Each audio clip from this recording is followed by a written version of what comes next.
This is Freeze, and you're watching Thorin and I would have been better than forgiven if I wouldn't get injured. Right, this is going to be episode 16 of Elitists United with the usual host and co-host, but we've got two guests for this episode, so we'll do a quick run through of that. First of all, in the bottom left, we're going to go anti-clockwise this time, Veteran. We're going to go bottom left corner first. Is going to be Xerxe, the jungler of Splice, obviously for a number of years now. And as I did comment before we started live now, does, if you know who I'm talking about now, look like an absolute doppelganger of a guy from the Spanish scene called Cabra Maravilla. If you just look up who this guy is, it's not even a diss, it's not a compliment, it's just a fact. Just look it up. They could be brothers in some way, except for the fact that, genetically they must have no connection whatsoever. fair cop, right? It does look pretty similar. Yeah, I would say so. See? And like I say, though, no judgment aligned with that. I actually like the guy, so it's not even a diss. And then the other person for this call is Kobbe, the AD carry of Splyce, or third best player in the world or something. I don't know where the rankings are at nowadays. It's hard to keep track of these things, like. I just like, what I like to imagine, Kobbe, is this. No matter what someone actually really thinks of your level, I just want to see the guy who just came out of a coma, like right before this split, and then he's like, let me check up on that League of Legends stuff, see how that was going. I really loved that shit back in 2016, and then he's like, all right, oh well, turns out that Kobbe guy's the best AD carry in all of Europe or something. Sound, well, wonder what happened in the last 2 years. It must have been pretty extreme, but fucking hell. Let's start there, shall we? Come on, because we have to, here's the thing, Kobbe, right? I don't like things to be left in the background, like the elephant in the room no one addresses, right? So I want to get your take on this topic. Like, do you yourself, when you look at your own career, are you at your peak level now? Is this when you think you've hit your peak? In terms of personal performance? Yeah, individually. I mean, I feel like I'm playing better than I was before. Obviously not as successful as I was the first year I was playing. Sure. But yeah, that's kind of weird because my first year I felt I was pretty shit, but I mean, we got to Worlds and got second in LCS, so I think everyone just got much better and I don't know. But for myself, I feel like I'm much better than before. What do you think of this topic then? Because obviously last split when you guys started to do well, you were one of the players who had a number of the big games and you got a lot of the props in the All-Pro voting, etc. And people were even putting you as like potential MVP candidate. As I joked and alluded to there, the analysts obviously gave you a very high ranking this split. Like, what do you think about that whole topic? Because I know in the kind of role you play, AD carry, that's a role where it is very much dependent on the meta or who your team is or what type of team you're on. So where do you see your career in that sense? Like, do you think that would you agree with their rating? Would you call yourself the best AD carry in LEC? I mean, maybe not generally, but I think I had a pretty good split in spring, with also due to Xerxe being a big part in that. Like, if you play well with your jungler, you look a lot better. But for spring, plus, if your jungler just farms all the time, you get more chances to have team fights late in the game because the game doesn't end at 20 minutes. So, put the two together. Yeah, he doesn't take a lot of jungle camps. So, I've changed my playstyle.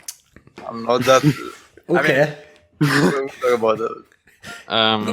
But no, to what you said, I think I had a pretty good split, and at the same time, I think some of the other good AD carries just underperformed a lot. So I would say it's like a mix of both. I feel like I'm not definitely the best in my role, and it would be a bit hard to say now that Perks won MSI, and sure, yeah, I don't really care too much about that. I'm just happy that I went from seeing everyone calling me underrated all the time to actually noticing me, and now it's gone a bit overhand because instead of people saying I'm underrated, now they're just like. That's a famous phenomenon, mate. Like, basically what happens is, like you just said there, for a while, it's always the player that people used to say was underrated. And it's like, if everyone says you're underrated and then eventually says you're the best, you probably become overrated at that point in time. Like, they just go the other way because it's just the opposite circle jerk, isn't it? Like, now everyone wants to be, I always said he was the best secretly, but, everyone's saying I was wrong. Unfortunately, it's just a thing in fan culture, isn't it? But whatever. It's not a problem. It's just people's opinion. I always say this. Like, I always think players get a bit too caught up in that sort of thing. It's like I told Hauntzer once when people used to think I hated Hauntzer because I said he wasn't the best top player in NA. I just messaged him one time and said, you are aware, right? If you win the championship, it doesn't really matter what I think, mate. Like, it's still the championship. Like, you still have the trophy. It's not like you look at the trophy and then they go, but Thorin said I wasn't that good, so actually it just disappears now. I didn't win anything. What the fuck? It's like, I told him, if you think about it really, the opinion means very little actually, right? It's just a fucking opinion. So people get way too bent out of shape with that shit. I care more about how people actually play in the game. Like, who cares if someone thinks you're good or bad? That's if you're actually good in the fucking server. And I'm sure there's plenty of players that none of us know what they do in a team that do something amazing. Veteran, what would you say on this topic? We won't make it a big one, obviously. We've addressed it many times before. Yeah. What would you say on that topic of a mixture of, like what he said there, you obviously went from being a player where no one used to pay attention. Yeah. Now people would say he's the best. It could be either way, depending on which people agree. What would you say on this topic? I mean, do you mean relative specifically to Kobbe, or do you mean like in general? If you wanted to use him as an example, or you can make him specific the example, yeah. It can be abstract or specific, right? Because I am, full cards on the table, one of those guys that is saying that right now Kobbe is being pretty overrated, because if I was to draw up like a list, I did draw up a list at the beginning of the split, like Kobbe is more like mid-tier, because we have like Perks, we have Reckless, we have Upset, we have Patrick. Those are like all players that at the very least contest Kobbe, and a lot of them I'd put above him. So he'd be on the tier of like those guys. That doesn't automatically put him top 3, for example, or top 2 or anything like that. But that's not to say that he's necessarily like a bad player. And I think that like of course not. The most difficult ranking in these kinds of terms for it is like top lane, for example. Right now in Europe, even like the 10th place top laner in that regard isn't necessarily a bad top laner. And on your team, like Vizicachi actually ended up in like the lowest tier of my tier list, for example, but I don't actually think he's a bad player. I just think that there are no real bad top laners in Europe.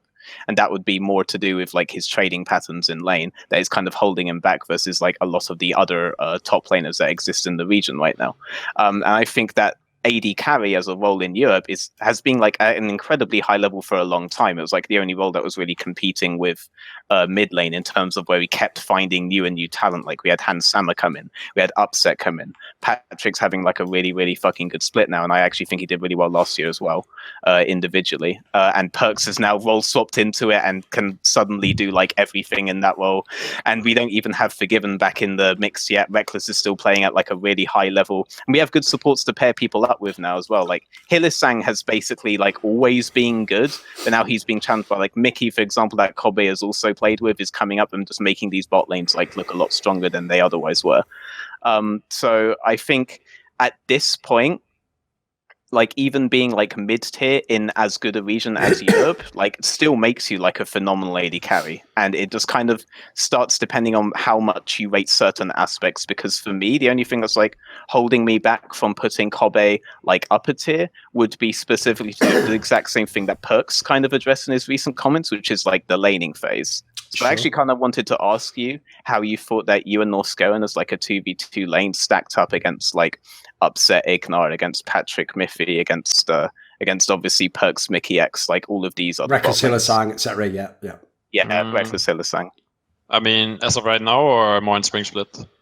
Or I guess I can answer both. Let's go like Spring Splits where you did end up on like the first All Pro team. So I mean, I think in Spring Split, like the first half, we got solo kills in almost every game, like in the first half, and then in the second half, it kind of fell off on it, and we just started like going even or not being as dominant, I guess. But I think the strength about our duo was not really the laning phase; it was more after lane. But at the same time, I feel like it became to kind of a meme at some point where I heard people saying that we're getting destroyed in laning phase, for example, in the SK series, where I went back and rewatched it and we actually didn't really lose lane that much, except for we died in like one game. But it's kind of like a mix because, as I said, I feel like we're better out of lane.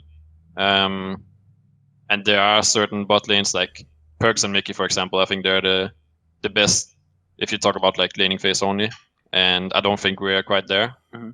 But I mean, it's hard to see. Like, if at least from practice, I feel like we can match up against pretty much most of them.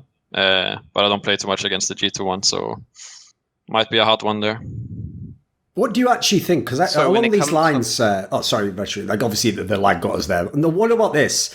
One of the things I have a really hard time with, like in particular when I'm trying to judge Perks, is obviously his role doesn't play completely on its own anyway. But more importantly, whenever I watch him play, even though I'm trying to factor in the fact he has the best solo lanes, I also would have said he has the best support player. Like I think Mikyx is fucking unbelievable, some of the players I see him make. So how do you gauge when someone's trying to compare the two of you like directly? Like do you obviously you've played with him in the past. What do you think having Mikyx as a support is like for an ADC? I mean, that's a good point, and I don't mean to talk bad about other support players, but Mickey is like something special because if you see me, I don't like. I view myself, and my strength is like my biggest strength is not laning phase, and like when I was playing with Mickey, we were the best bot lane, like at least in lane, except for like when Sven and Miffy was there. Like besides them, there was no one that could really contest us, and that was also mostly because of Mickey, because he just outplayed everyone in lane. So that's where, like, let's say he plays with like really bad AD carry, then obviously it's not the same. But I feel like if I'm just sustainable in what I do and I can just let Mickey carry the laning phase, then I feel like it was kind of what Perks did in the beginning. But the way Perks develop now is like playing really insane. Sure. Problem here is, Veteran, I can never tell if you're going to come in, so I'll just assume from now on, right, if I wait a second and you don't say anything, I'll just give you the floor on that. So go ahead, go on. What were you going to say, mate? I disconnected while you were saying that you could never tell. So what I was going to say is that, I don't think that there was like a better support player for Perks to be paired with as he was like learning the rollout, you know? Because there were so many times, especially early on in Spring Split, where Mikyx kind of salvaged the lane from what was potentially a bad state, just due to his raw matchup of the knowledge, raw knowledge of the matchup itself. I have words, I didn't have a streak or anything. But I think though that when it came to like playoffs and the World Championships, there was a lot of small actions that Perks did in lane. Particularly, I'm thinking versus SK Telecom, for example, that really netted them significant advantages himself without Mikyx having to be anywhere near him. And these are the points where I started getting really, really sold on Perks, because the thing that Perks already had going for him before he developed like a proper understanding of how to play bot lane out as a lane is that he already had like a really, really expensive champion pool at his disposal that players like Reckless, for example, like even sub themselves out for rather than, you know, actually learn. And this was the thing that would always be able to push Perks kind of a cut above the rest if he was able to figure out the bot lane thing. And in like 5 months, he's being able to do that. That's really big props to him. But there were so many times early on in Spring Split where clearly Mikyx was salvaging the lane that I question whether he would actually have gotten to this point if he wasn't paired with such a phenomenal support player as Mickey. So, okay. Like, Xerxe, rather, so that we can get you in on this conversation, mate. I know, obviously, you don't play bot lane, but to be fair, jungle can have a massive impact on bot lane. What do you think on this topic? Do you have anything other either Kobbe on your team, or maybe the Perks angle, if you want to go in on that, or AD carries in general? Do you have any thoughts on this topic? I mean, I don't know much about this topic, so, I mean, it's not really my domain, so it's hard to tell. So, yeah, I mean, I would rather just stick with my jungle. Fair enough, then. Okay. Right, we've got then, Veteran. What would be an interesting topic for Xerxe? Well, okay, how about what I joked about at the beginning? Like, obviously, if people... Like, here's the thing, Xerxe. Another example, if someone came out of some sort of a coma, would be if they only saw you in spring of last year and they heard now that people were saying you were one of the best junglers, they would obviously think like, well, that's interesting. What happened since now and then? Did his team change, etc.? How stylistically have you had to change up the way you play? Okay, so the way I saw my playstyle like evolve over the years is kind of based on the team that I was at the time. Because like when I joined LCS with you all, everyone in the team was playing really aggressive, right? So like I was playing aggressive as well. But last year with Splice, the whole playstyle of the team was a bit slow. So like obviously I couldn't just play aggro because there was just no backup, let's say, from the laners if there was an invader or stuff like that. So like I had to adjust myself to the team. So like that's why I even played so much Zac, which requires me to just be pretty passive for most of the early game, and then I just had to make a an insane play after level 6. So the way I see it is just my playstyle depends a lot on the players that I'm paired with, and I adjust what my team playstyle is. This is what I'm waiting for Veteran to come in. That's a problem. Oh, okay. No, I didn't realize that Xerxe was finished. Actually, so do you see like champions like? Do you see champions like Sejuani similar to how you see champions like Zac then? Because I would argue that when you are still playing those kinds of champions, it still does look to a lot of people, myself included, including like this week versus Schalke, I believe it was, that you're still kind of doing that thing where you're farming up to 6 and still kind of like waiting to make like a sick play or something. Or in this instance, you were looking for like mid priority more often than not, it seemed, before you would do something. I mean, for example, the Sejuani game, like, it depends a lot on the game plan, right? Because like in the Sejuani game, the game plan was to play around mid lane, because that's the only melee I have in the team. And bot lane was a pretty passive lane, like where both bot laners are just farming and there is nothing interactive. And on top, I had a cannon, so like there was nothing for me to play around. So I just had to play to mid. But the thing is, like, I think both me and Humanoid, just every time we tried to make a play to mid, we misplayed. So that's why it kind of looked so bad that we weren't doing anything. But in fact, every time we tried to do something, it just failed.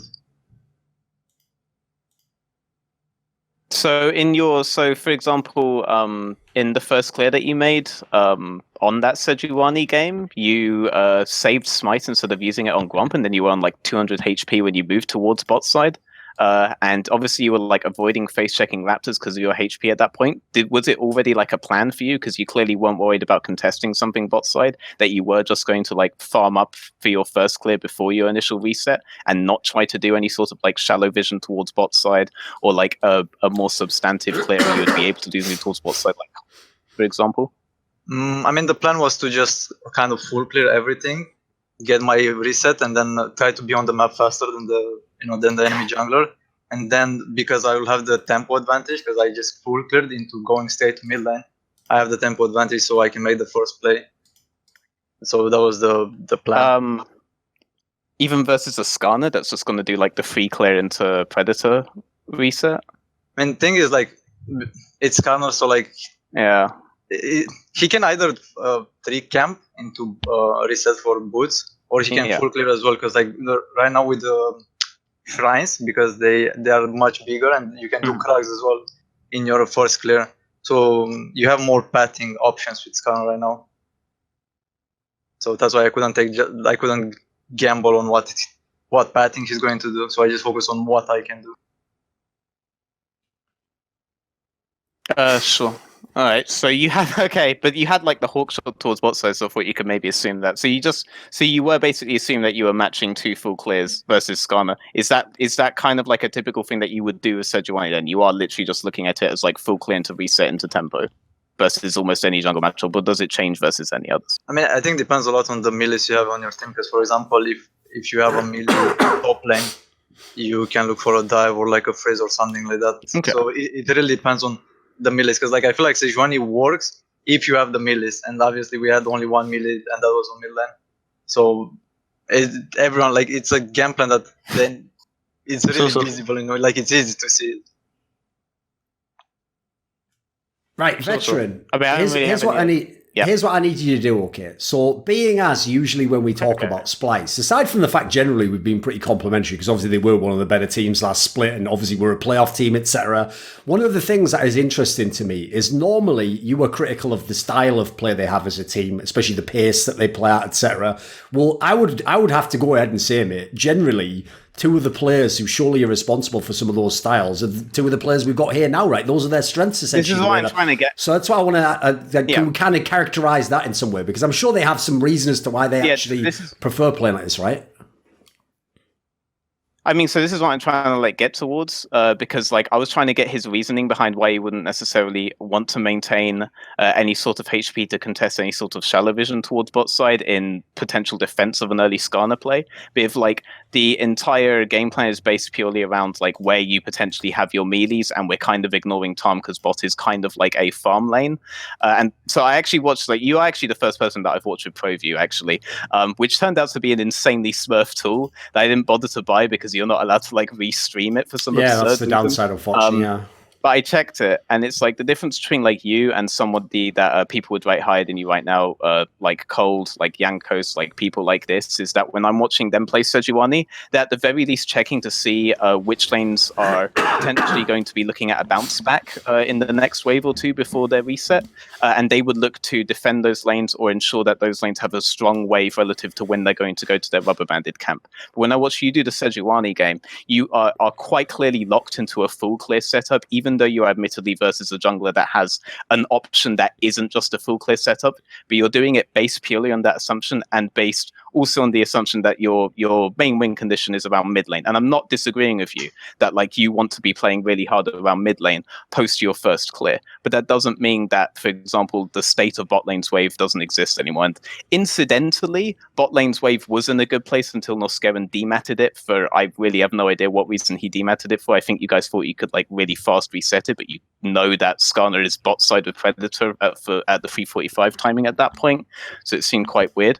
But you don't actually entertain that as an option, and then on your reset and in towards your top side camps, you barely check the rest of your lanes to entertain the options of whether or not you're going to go and fix their waves before you play around a certain side.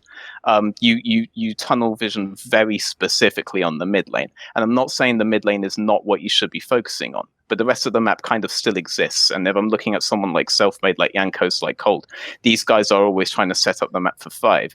And then with you, my criticism would be that you're not necessarily looking specifically to do that. You're still kind of tunnel focusing on a style of jungle that was very effective last year. And you're probably like the only guy that is effectively pulling it off this year as well. But it still strikes me as pretty suboptimal in a lot of ways. Like there are a lot of kind of min-max things in this regard that you miss. Like in the Elise game, for example, you're like a river for 10 seconds waiting for Scuttle to spawn instead of checking Raptors, because there are only 2 possible clears that Jarvan could do. If the Raptors aren't done, then then he's done red Krugs into blue on top side. You can take Raptors, then do Scuttle, then head him off towards top side. But you don't look at stuff like this. Like you're still kind of like a passive jungler compared to other junglers in your role right now. So that's what I mean specifically when I say passive, and I really wanted to understand how you were viewing it. And the way that you've explained kind of makes sense given the decisions that you make. So I just really wanted to make sure that you were thinking about it in the way that you are, because I kind of wanted to confirm some beliefs that I had about how you're playing right now. I still think you're good. I rated you higher than most junglers. Where did I put you? Did I put you in A tier or B tier? You were top 5 either way in my tier list. So I don't think you're bad by any means. But this is like the thing that's preventing you from going like upper rank. I'm really glad ProView exists, by the way, because that actually makes it a lot easier to kind of distinguish these kinds of things now. Just on the topic, like the first Sejuani game. So like, I totally get your points, but the idea is like I said, because Bolden was a static lane, like where nothing happens. Like I don't remember what it was. I think it was Ashtam Kenny versus Brom, right? So like, yeah, it was versus Brom Civi, yeah. So like, even if I am to, let's say, like, just because I don't look with the camera actively there, it doesn't mean that I don't know what's going on with the, with the wave, because I obviously talk to my laners and you talk a lot. Like I ask them like what's the status of the wave and stuff like that. But even if, let's say, I am going to like ask or like check bot and I see that the wave is bouncing back towards them and they can potentially freeze it and we can look for a gank. That gank, if it succeeds, let's say, I think that kill onto, let's say, Braum is not going to change the outcome of the game. No, I don't disagree with that. But what was happening bot side that you missed was that Upset and Ignar were actually setting up in the brush to try to drag the wave back downwards so that it would actually cause a bounce back, so that Skarner would easily be able to gank it. If you were checking bots and you had cleared in a way that you weren't on 200 HP when you're heading towards Raptors, and you'd done it so you did Raptors first into Krugs into bot side, then you would actually be able to help them get a bounce back on their lane if Upset and Ignar were able to successfully. Noscaron actually traded HP to make sure they don't do it, but then Noscaron dematerialized the cannon, and at that point the wave is kind of fucked. And then you actually do have to be there to help them. If you're not there to help them, they're dead to Skarner no matter what. Because you know Skarner's bot side, he had Ashe Hawkshot, and I know you saw the Hawkshot thanks to ProView. So you know that he's going to be around his bot side camps with Predator at that point. Like, these kinds of things are the things that you miss. Like, I know how the lane should be, but that lane changed because of things that Upset Ignal were doing on the next wave reset. Which, those are the kinds of things that you miss.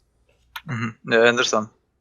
Do you have a general thought, Xerxe, on, like, it doesn't have to be on that specific game, like, we've tunneled on that example too much, probably, if anything, if people don't remember the game, but as a more general approach, like you were saying, you know, you're suiting your playing style to who's on your team, basically, like, what sort of team you have is based on how you're going to play, hence why you gave the example of playing Xerxe so much last year in the spring. Yeah. Can you give us, like, your version then? So, like I said, whenever Veteran's, like, quite critical of Splice, it's around the idea that, like, okay, yes, you were a good late-game team-fighting team, and Peter Dunn famously on Twitter last split said that you guys had a really good early game, but it's like, well, then how do you get to late game so many times? Because the mid game was where there was a lot of, like, opportunities missed, or you couldn't accelerate a game when you were in a game, or you just hung around for the team fight, right? What would you say on your perspective? Because to someone who's an outsider, like, okay, so I'll use myself as a complete layman. I've never been a pro in League of Legends. I wouldn't even consider myself an expert about, like, intricacies and mechanics and matchups. But when I watch your team play, like I say, I can understand in Kobbe's mind why it would be a perfect team for him. He's getting to have loads of great team fights at the end of the game where he's playing something like Sivir. That sounds like the dream if you're an AD carry. That's a brilliant way to get a lot of kills and look awesome. But if I had to look at it, if I see it looks like you're just power farming all game long, if I'm an outsider, either I think that's just the way he plays jungle, or you're specifically doing that for a reason. So can you guys give us, either of you can jump in on this, is there any sort of insight you can give us as to how this Splyce style developed? Because it seems totally counter at the moment to every other European team. I can't think of any team that's been playing the exact style that you guys had in the spring. Seems more like, famously, we always joke, it's like you're an LCS team. Can I say one thing? Just really jump in fast. Quick. Like, just because whereas I am pretty critical of you guys, I do say that you guys are my dark horse for Worlds. I've maintained that since December, and that's based largely due to strength on roster, because I genuinely think you have 5 really fucking good players on your team. So I just want to say that. So that kind of made me, like, almost completely accurate in your placement last year. But yeah, I just want to say, I don't think you're like a bad team or something. Yeah, go on. You want to go first, Xerxe, or? Yeah, I can go. I mean, Sure. So last year, like, we really used to be the team that farmed and, like, played for late game, because we knew that Kobbe is such a great, like, AD carry in team fights, and that his positioning is always, like, almost flawless, you know. So, like, that was our win condition back then. Like, we couldn't find any, like, we didn't feel like we have much success, let's say, playing to top lane or mid lane, and at that time that was our best win condition. And with this, like, this year roster, it's so much better, because, like, we can play early game as well. And not sure, like, if you remember the last split playoff against SK and Fnatic, but in those games, like, we were playing for early leads, and I'm pretty sure, like, in most of those games we had the early leads. It's just that our mid game was bad. And then, yeah, I mean, that was really the point. And this split, like, I feel like our mid game has gotten so much better. Yeah, and also, like, in terms of when you say that, okay, but Xerxe looks like such a passive player, or, like, just this in general, it comes down to, okay, what team are you on? Like, you look at the 5 players, and it's like, sure, you have your own playstyle, but if you want to achieve the best, then you're gonna have to adapt as well to what you have in your team. And for my case, it was like, I used to play with Mickey for 2 years. He was insane. Like, we would win lane every game, and therefore I could, like, play much more aggressive and do what I wanted.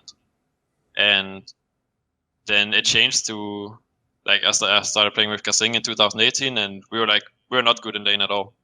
And that's also where you just have to realize, okay, if we cannot beat them in lane, then just focus on what we're good at. And I knew that when the game comes to a later point, I'll be better than the enemy. But probably not in the beginning, because we're just not strong enough as a duo to contest them in lane. So it's kind of like, sometimes it's band-aid solutions, or just, like, getting the best out of the situation in a way.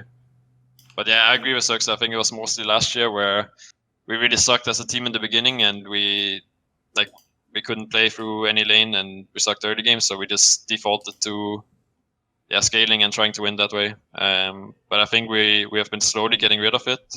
It's just a long process, I guess. On that topic, do you as think well, you successfully got rid of it? Go on, go on. sorry. So like on that topic again, last year, like when I joined Splice for the first year, like coming from UL where everyone used to play aggressive, I tried bringing that aggressive playstyle into the team, and I remember in scrims like constantly dying, you know, like trying to look for those invades that you were talking about, like checking those raptors, you know, for example. And because I kept dying so much in scrims that I had to change something, because like obviously my playstyle wasn't working in the team. So like they either replaced me because I'm not fit for the team, or I change myself so I fit the team. Was it that those weren't working because you were doing them at improper timings, or they weren't working because you think that just like at a fundamental level that way of playing is bad? It was a mixture of both, like not understanding the timings and like not properly communicating with the laners, and like not having the laner strong enough to like have the priority in lane, like just a mixture of everything. Yeah, because I remember scrimming you guys when I was on Shalke and when you were on Unicorns, and like every single one of those games was like a 40-50 kill game, like really, really fast. It was kind of insane scrimming you guys back then. But it's like, even though that there was like a lot of dying and like a lot of killing in those games, you kind of weren't like discouraged back then, and it kind of worked out really well on Unicorns as well. And like, I feel like you ended up going like right the opposite way last year. You've said as much yourself now. Do you think that you're like moving back towards like somewhere in the middle last split? Because kind of last split you had like you were the only team that had like a longer average game time than the average of NALCS, and you had a longer by like I think it was 3 minutes or something like this last year. Like, do you think you actually were able to move away from being a scaling team last year? This last split, you mean? Last split, yeah. Yeah. I mean, we definitely tried to like work on it, because like we had a talk about it, guys. I'm like, we are tired of playing for skill. Like, I want to be able to make a play in the early game. I'm tired of just farming my camps and just trying to defend what the enemy is going to do. Like, I want to be able to make a proactive play. And we had that talk, and obviously we were pretty bad for like in the beginning, because like imagine you are playing for like most of the year just playing for late game, and now you change your playstyle. Like so in the beginning it was hard, but I feel like this split, like we are definitely like, sure, we are not that early aggressive team, but I feel like we are not trying to scale for late game and just let Kobbe carry us. No. On the let Kobbe carry thing, because this is like, I agree that was like working out really well for you, but I feel like someone who was kind of underrated in your setups when you were like scaling for Kobbe was Humanoid. Like, what's having him on the team been like? And do you think that he was like a huge part of these? Because I feel like when he was on Azir and Kobbe was on stuff like Vayne, this guy was like holding mid with almost no thanks for a long ass time, while Kobbe was like farming up towards like the Krugs corridor area, and you and Loskeren were obviously playing around him to make sure that he could get that farm, playing vision for him. But I feel like Humanoids ended up being a bit of an underrated part of your team compared to like, say, Nemesis for Fnatic got like a lot of press and stuff like this. Like, how good do you think this guy is, and what's it being like working with him? I think this guy is insanely talented, and like I'm so lucky to like play with, you know, like a talented rookie. And the downside is that because he's a rookie, he doesn't have much experience. So like sometimes I have to like tell him like when, you know, like he's supposed to make the aggressive or the defensive play. Mm-hmm. But by default, like he's a really aggressive player, and he always like, if there is a 50-50 play, he will go for it. He will take it. So that definitely like brought some more aggressiveness in the team, because like we had to follow him. So he's pushing us to be more aggressive as well. Yeah, I agree. But to your point as well, with him being underrated on certain picks, it was also just like, even if we say that, we're waiting for me to scale, some cases it was also like, if Humanoid is playing some of his comfort champions, then like some of his scaling comfort champions, then many games will also be like, okay, we just wait for him to get items and he will carry as well. Where I think he could have gotten more credit as well, because he actually plays really well on his certain champions. Thorin, Right, well, this is where you jump in and carry. Let's do this then. What we'll do is we'll transition and talking about another team here. So how about this? Why don't we do Fnatic? Since obviously Fnatic is at the moment top of the league. They've won all their early games, a couple of them in impressive fashion. And crucially, you guys in theory have more info on Fnatic than most teams because you did play them in the playoffs as well in a full series. And I actually think if you go back, that the playoff run that Fnatic had in the spring was where some of the cracks reappeared. Like, they obviously had the really bad beginning to the split. Then they had that insane streak where they were winning like every game. Then they came into the playoffs and everyone thought they were going to be super, super hot in the playoffs. But actually, I thought already by the time they met you guys, they were having issues in those games. Those were very vulnerable games on your side. So where do you think Fnatic is at now? And what do you think of the post-Caps Fnatic, this team where they've clearly had to like change up their identity a bit? And now in theory, they're top of the league, but who knows? Can they be the best team? What do you think, Kobbe? Can Fnatic be the best team in LEC?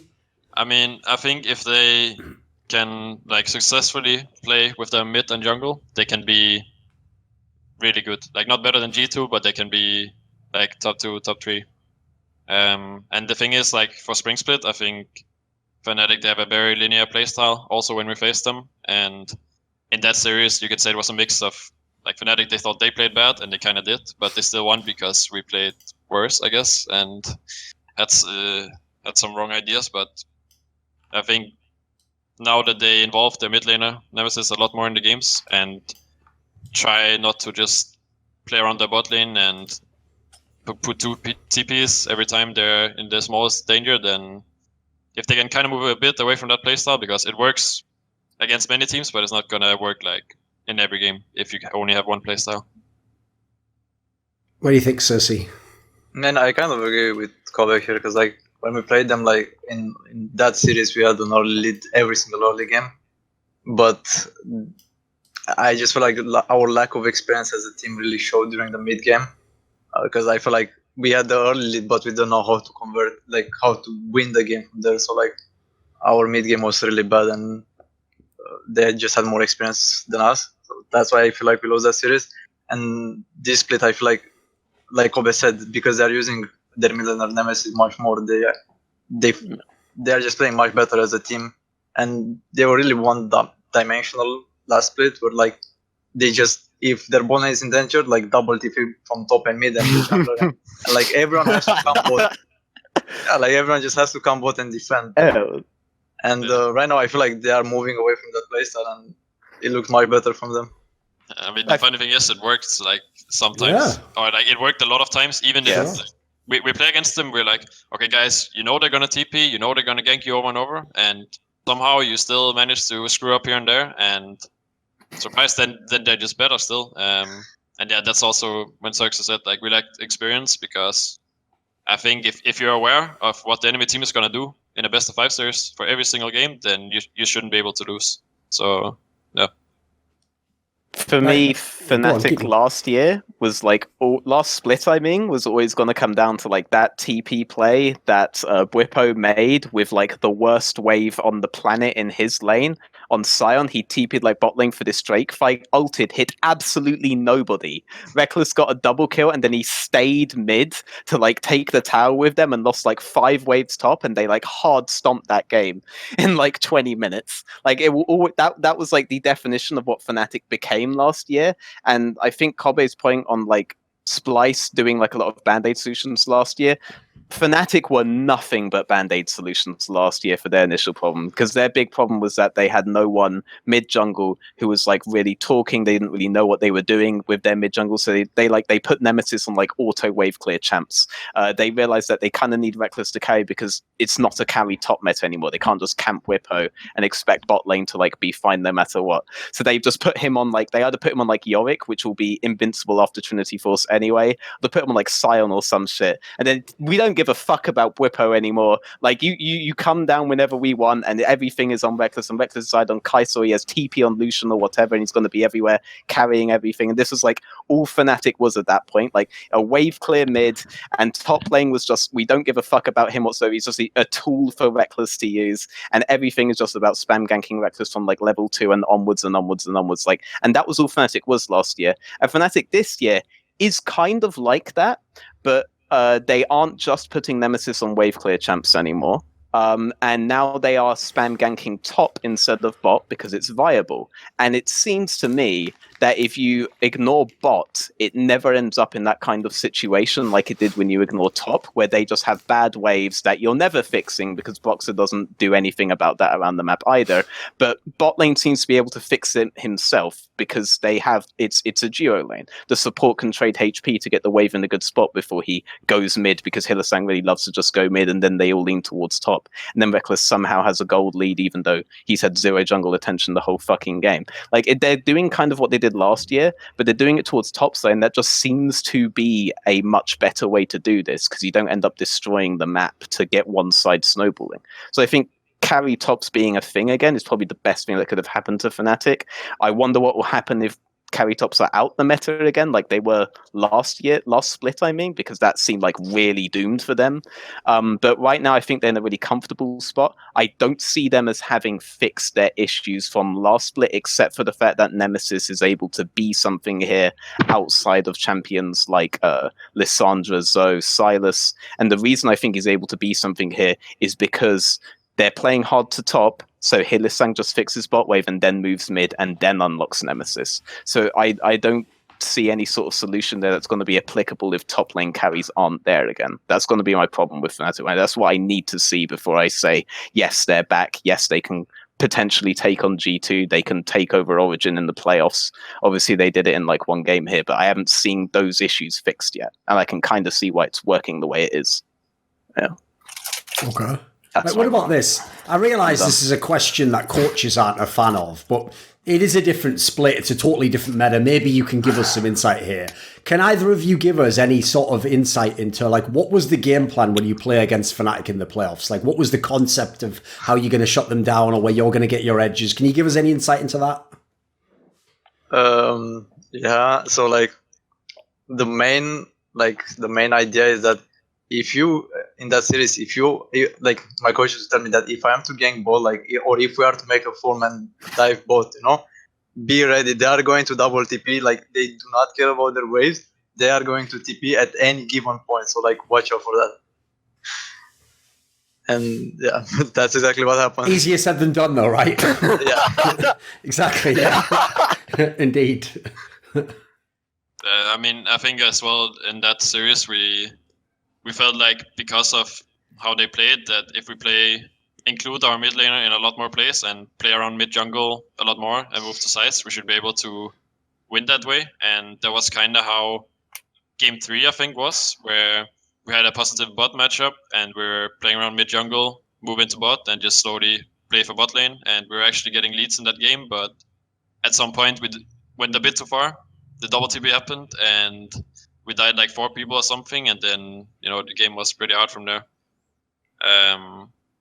So yeah, I think that was kind of our strategy, and that was the lane swap as well, where we managed to catch them off guard like for one game. Okay. Oh yeah. Oh god, I forgot about that lane swap. What was it like playing against Hylissang Reckless for you two? I don't know. I didn't really think too much of it because it was never really a 2v2, but they like to call it that way. I think they're really good now. And I mean, I'm not really too sure because every time we played against them, it has not been like a 2v2 lane, so I'm not sure. Sure. Okay, fair enough. Bit of a call out. Okay. What do you actually think generally about Reckless at the moment, in where AD carry is right now? What's your take on him as a player, and where do you think he's the best? Is he best in the context of his team? Where would you put him? As in like AD carry rankings, or yeah, just your own thoughts. I mean, I think he's always been up there. Like back in the days, it was only like Reckless and Sven that I thought were really good or like better than me, and then I think as Veteran mentioned earlier, since last year, there came an Upset, a Patrick, and just a lot more really good AD carry players. So I feel like ranking them is a bit harder now. But I think Greg is like, he's always going to be up there no matter what. Like he's never going to be bad. And I think unless he heavily underperforms, he should always be like in the top 3. And if you want to compare him to Perks, it's like two completely different players. Like there's certain things that Reckless does much better, certain things that Perks does better. They're just as champion pool, I guess, is the biggest difference. Where Reckless is really good on his Sivir, Tristana, Sire, grid champions, where Perks has a bit bigger of a pool to choose from. So. Okay. By the way, when you were making that little list of people who were the only ones you thought were better, so it was Reckless and Sven, are you thinking of the era when Forgiven didn't play, or is Forgiven overrated to you? Do you think he's overhyped? No, genuine question. Maybe you do. You might think that. No, I like Forgiven. The Forgiven segment of the show. Okay. No, I like Forgiven. He was... I mean, when I joined LCS and he was playing, I was absolutely terrible in lane before, and it wasn't until I scrimmed him that I actually started to learn a bit like how to play. But it was weird because the summer split when we went to Worlds and everything, like Forgiven was not playing in that split. Only like towards the end. And yes. Like towards... well, you played in the playoffs as well, but yeah. Yeah, I mean, that series was kind of weird because bot lane didn't really have too much of an impact there. There was kind of just a wonder show. We were just playing around top every game, so every game I felt like we were going even or like losing a bit in lane. So obviously, like I think he's good as well, but the next year after that, there was the Origen thing, and it was pretty hard to judge him. Do you think if he'd have come back to LCS, because obviously everyone was hyped that he was going to come back this split, right? There was all these rumours that maybe he's going to get a team. I even heard there was LCS teams interested, etc. Do you actually think if he came back, he would get to the top again? Do you think it would be hard to adapt if you're coming back after years of being a pro? What do you think? No, not at all. But not because he's bad, but it's just when he was playing in those years, he was just too far ahead of everyone else. And at this point, like, sure, he can still be as skilled, but players, they have just catched up, I think. Like, what made him so great in my eyes is just that he was just too far ahead in terms of laning phase, and yeah, at that time, it was kind of a mix of people being behind and him just being dominant. I don't think he would do the same if he played today. Okay. What's your theory on that, Veteran? I don't disagree with that. That isn't where I thought it was going. Because when I talk to like a lot of AD carries that, no offense, I have like in tiers above him, for example, a lot of them just completely disregard the notion that Forgiven would even be good if he came back right now, citing stuff like that he was like hard stuck Diamond 1 in solo queue last year or some shit like this. Like a lot of them just genuinely don't think that this guy is like that good anymore. And I think that is actually a pretty good sign for the state of AD carry, not because they're all right, in my opinion. No offense, Xerxe and Kobbe, but players typically tend to be terrible judges of other players. Oh, of course. But because no one really has like a mental block anymore versus Forgiven, for example. Like if Reckless starts seriously underperforming versus Forgiven, but everybody else is doing quite well, then quite clearly that was always a mental block, and it wasn't just Forgiven was like on a different level compared to him. But a lot of people these days just aren't actually that scared of Forgiven like they were before, and the idea of Forgiven as like this kind of like overwhelming lane presence doesn't really exist anymore. And Kobbe's right, like a lot of players have caught up. Like players like Patrick and Upset, both of them could potentially be like the next people who are like as skilled as that in the future if they keep developing. But that's the thing, they have to kind of keep developing, because you're never going to find someone who's just figured something out as they've been climbing that no one else has figured out now. Like everyone now kind of at least understands the fundamentals of playing bot lane properly, as opposed to back when Forgiven was doing it, where he had like these secret cheat codes that no one else did. Like people have caught up in that sense. Like Forgiven will actually be tested. It's not just in the sense that like he's better at the things that they were doing than they were. He actually understood some things that they didn't. But now everyone is kind of on the same page as that. So you'll never get that kind of phenomenon again, though, when it comes to an AD carry. I don't think you'll ever get a phenomenon like that again. I just think that too much has been learned, and there isn't really too much to learn that someone can just come in like that and change the game anymore. I don't think that exists now. Sure. Makes sense. Oh, by the way, just as a general aside, I still think it'll do well. The point you made about like players being judged of other players, what you said there is a very, very common phenomenon, which is whoever's the current best always just just for some reason always believes like that, like now is the most important time. Players have never been as good as now. The reason I'm at the top is because I have actually overcame all the other people who were the best. You know, none of them could have gotten better, worse, or just had a bad split. No, I'm better than they were now. And so, of course, someone who hasn't played for a year and a half, of course, he can't possibly ever be as good veteran. Like, nearly all the players think that way. Like, I don't blame them either. Like, they just don't know that, like, I could go back in time any point in time and find the same group of players. It'd be different names, obviously, but the same, like, elite mid laners would think the guy from 2 seasons before was crap. The same top laner who's the best now would, you know, it's pretty much across the board how that goes generally. So I'm not really surprised by that. And he hasn't done it. It's a massive what if. No one knows. Maybe he would come back and just be average and wouldn't be into it and would get discouraged by being on a bad team. Can never know, right? It is just really hypothetical. So fair play. Right, let's talk about someone who actually does play in the LEC though. So how about if we do?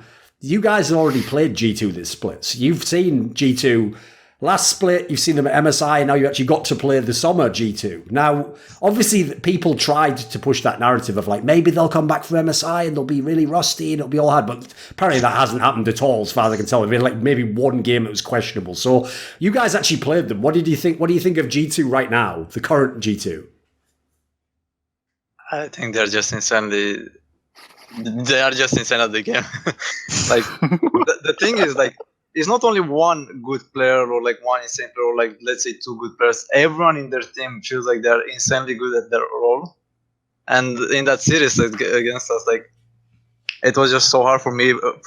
For me personally, I feel like the game was already over at 4 minutes, just because like they had priority in top and mid, and obviously Jankos is a fucking smart jungler, so he knows what to do. So he just invaded my Krugs when they spawned. He took them, then proceeded taking my Raptors, and losing those 2 camps, like at 4 minutes of the game, like I will already be 1 level behind for the rest of the game.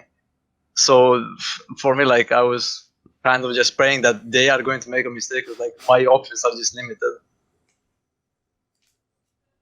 Yeah, I mean, I didn't really get to play much League of Legends that game either. I was just chilling in my lane farming, and at some point they just, Game was over. Yeah. I mean, it's like to the observers, the game looks even up until 15 minutes, and then 5 minutes, and then your Nexus is dead. So, I'm not sure either. Like I think they might drop some games though. Like even you saw when they play against Vitality, and they have like whack picks in every lane, and just it looks like they're trolling, but they're actually not. And I just feel like against a good team, if they play like that, they will get caught off guard and lose some early games at least, but then they'll probably come back.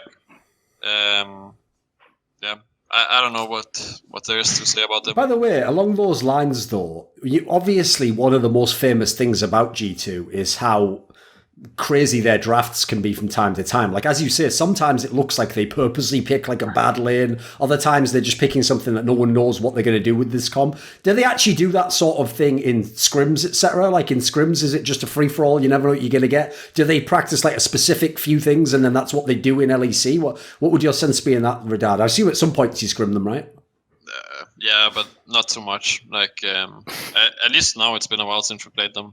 But yeah, I mean, when they have a pick, they can flex it at least to 2 roles, and it's just like a nightmare because there's no limited champion pool. Like, all of the players plays at least like 50 champions, so it's pretty hard to prepare for.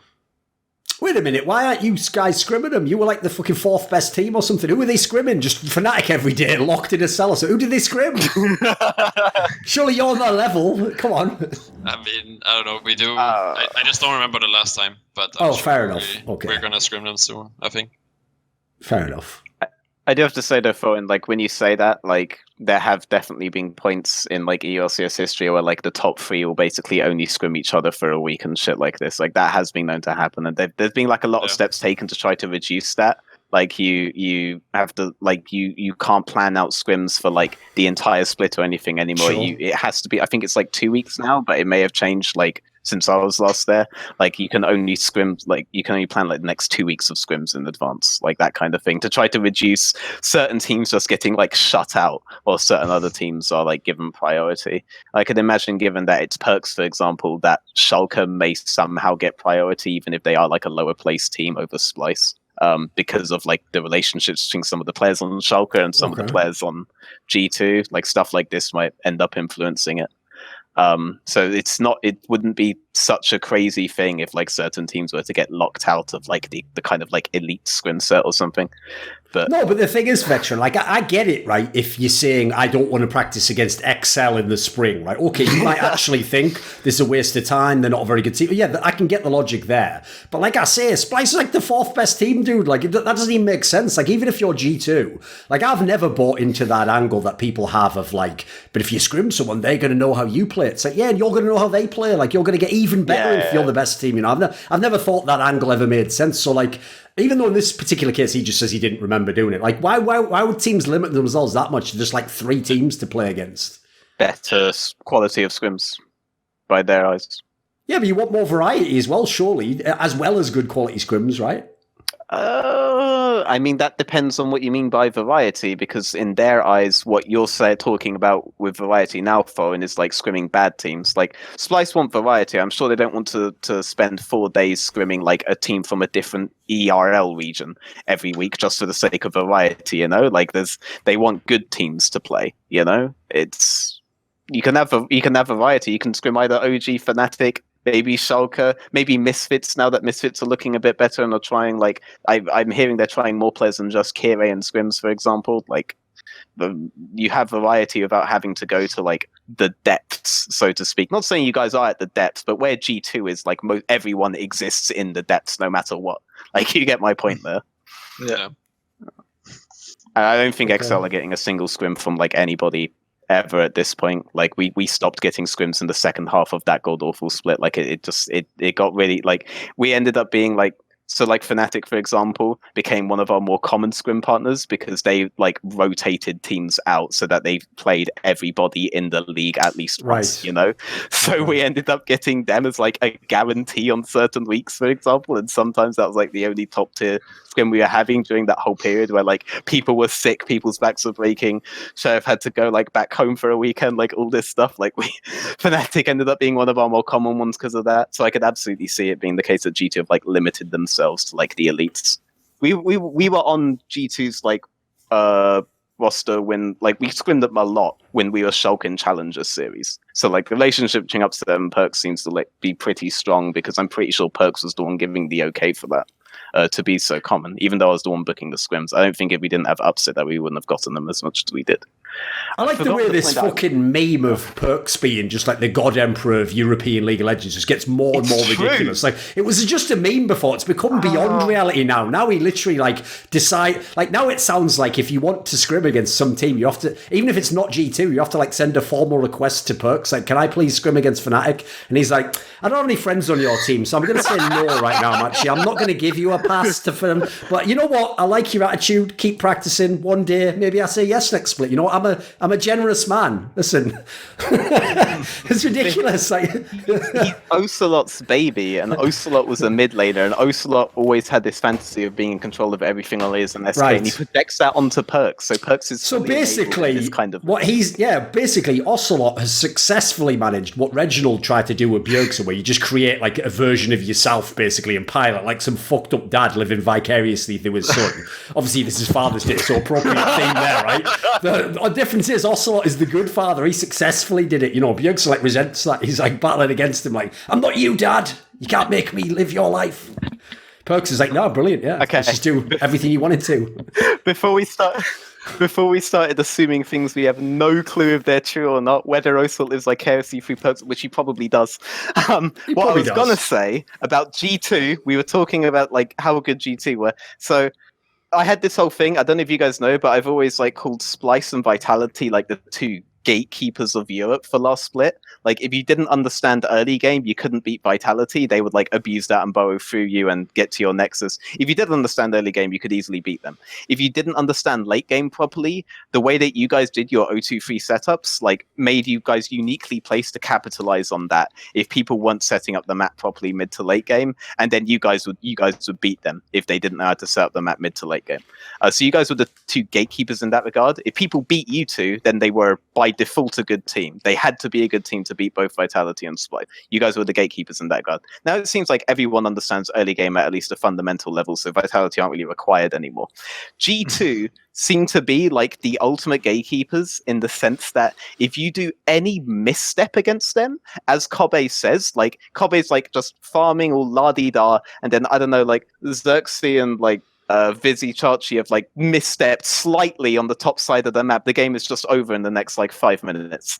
Like I feel like if you make any sort of mistake against G2, because these guys aren't just talented, they're intuitively talented, that will be how they will snowball the game all the way to your Nexus. And Vitality got like the real rough end of the stick with that, because Vitality play early game out in such a really like, it's a really sub-economical way, but it's like so aggressive that it kind of like works when people didn't really understand how early game works. But they got like uniquely snowballed on by G2 because of this.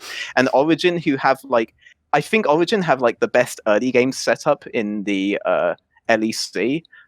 They made like a couple of missteps that they couldn't have even known, and they were always capitalized on like immediately. Like, who the fuck teleports behind you like that? Like Perks did. Like that was as an ADC like that early in the like, game. teleports behind you. Yeah, like yeah, but like that was like Jankos was like 1 second off of having backed in that brush. Like that wasn't like planned by G2. Sure. It's just like Cole steps over that ward, and it's like in a split second they're like, oh, okay, well, I'm just TPing behind the jungler now as an AD carry and killing him. Like you can't misstep against them. If you do, you're just dead. And it just the difference between like G2 players and like players on Origen, for example, who are like really, really smart. It's just that G2's guys are like they're just intuitively talented, and that's like a different monster entirely, because that's actually pretty scary to play against. I still feel like teams like Origen are probably more likely to kind of figure out how to play the game perfectly. If they play anything less than that, then G2 will win. Not necessarily because G2 is playing the game perfectly, but just because they'll just react like that, and then the game is just over. The game is just always over, and that makes them just so scary to play against. I also think, though, they do, like, another advantage they have is that they got all those players with a similar mentality, or people bought into that mentality. So it's like everyone agrees that that's the way they're going to play. It's not like two players do that and then the others are like, no, let's do it. So, like, the analogy I would give is this. If you ever have any group of friends, you have to have a good balance, right? So if you have one friend who's always wanting to go completely crazy on every night out, right, you can't have all the others agree. Like, that guy can't be like, yeah, fuck it, let's get some tequila shots in. They can't, like, at that point, someone else has to go like, all right, but, you know, I have to be in bed in like 2 hours, so maybe one, you know. You can't have one guy go like, let's get tequila shots in, and then the other guy goes, yeah, I've got some cocaine with me, and then the third guy goes, and I know this fucking brilliant brothel we can go after this as well. That's like G2. It's like it goes from 0 to 60. It's just ridiculous, isn't it? Like, you know, there's no brakes on that motherfucker. You know, it looks amazing, but that's the thing people don't realise as well. If they weren't as good as they are as players, they also would be the team with like the worst fucking record ever. Like, they'd have just snowballed so many games against themselves, wouldn't they? Probably. Like, if the execution's like a bit off, but all of these guys just like they know how to play their champions, they know how to play their roles. Like, really fucking, like, it is an all-star team. It's the first successful all-star team that we've properly seen.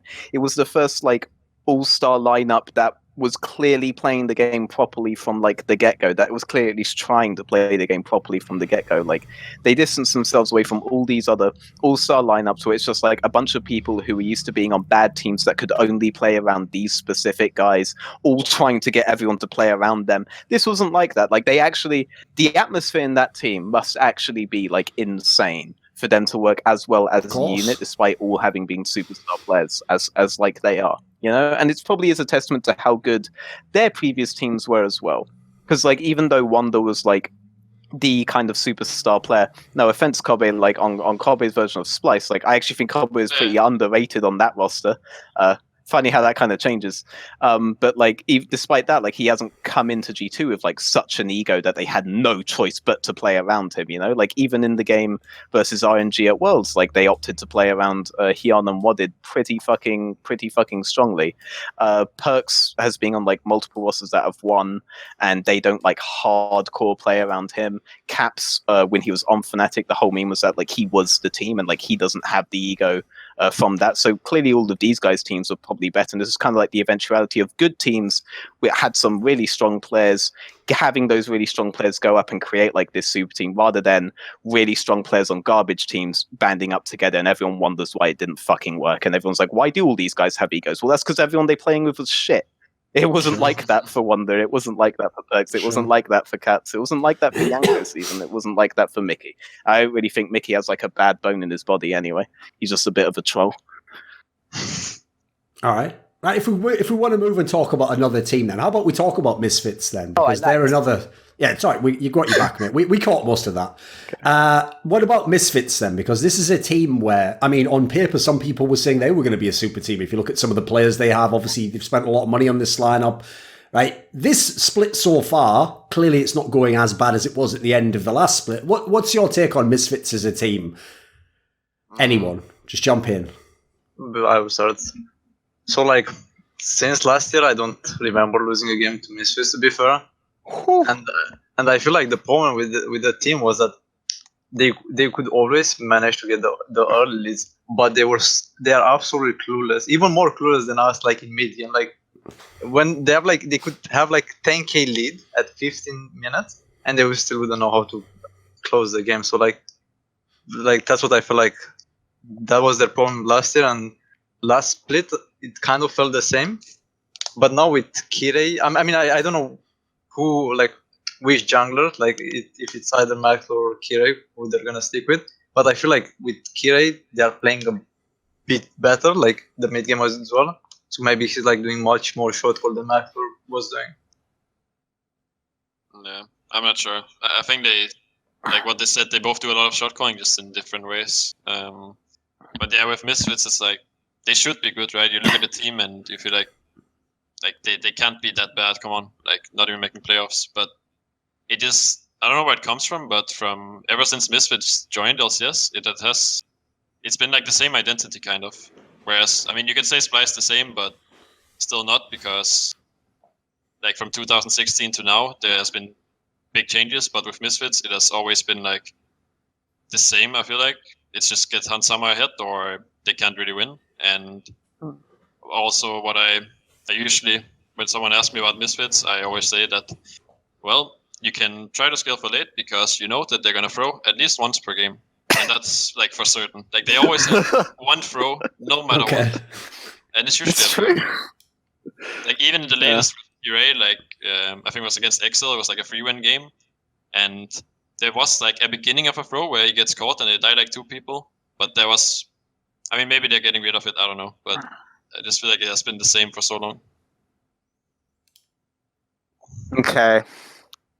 Okay, so I'm going to try not to do the exact same rant that I've done in like 15 episodes straight. So just Veteran, there's surely some version you can do where you can specifically ask Kobbe. He literally plays bot lane, so you can maybe work in the whole Gorilla angle and see what he thinks on it, right? I mean, because the problem is not like how the laning phase gets played out. Like these guys end up with leads in the early laning phase. And then Gorilla has no idea how to engage. Maxwell has no idea how to engage. In fact, Maxwell has less than an idea of how to engage because he's normally the one throwing the game. But like these guys, who was it again that they were against where they had like an 8k gold lead and Zach Alistair, and just neither of them had any idea how to hit the go button. If SOAS is not on Jarvan, they do not know how to engage. And you saw the exact same. It was against you. It was against you. I fucking yes. I was really tempted to say that. I was really tempted to say that, but then I didn't like.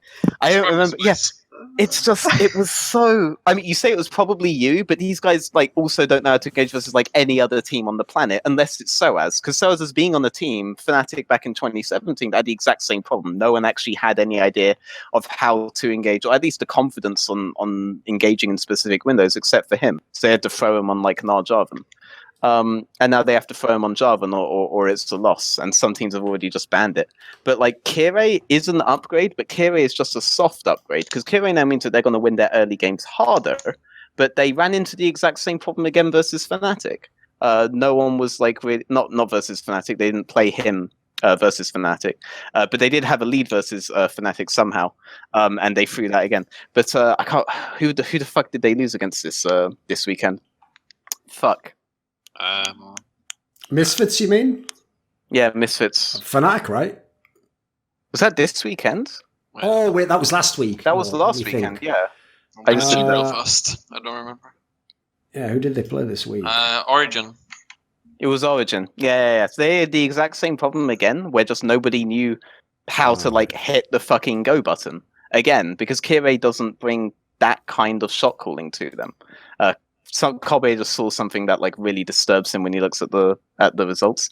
But so what I was saying, I talked about this like a lot on my stream. That I think Kere would be a soft upgrade because he is going to allow them to win their early games harder, but he doesn't change the fundamental problem that they have, which is again they have nobody that understands Engage, and you can absolutely have known this if you knew anything about Guerrilla's history, or if you ever watched Maxlaw play in the last 3 years. Like you knew that there was no one way to pick that up. The most successful Misfits was when they had Ignar, and Ignar basically took that over for them because Ignar is a fucking animal when he's on champions like Leona, like Alistair, like all of this kind of stuff. That was why they were really successful with him, because it worked out so strongly for them, and why abandoning Ardents was probably the best thing. Well, sort of abandoning Ardent supports was probably the best thing that they could. Can you put that in context, though, veteran? Like, if we were to take, okay, so there's 10 pro junglers, ignoring subs in LEC, right?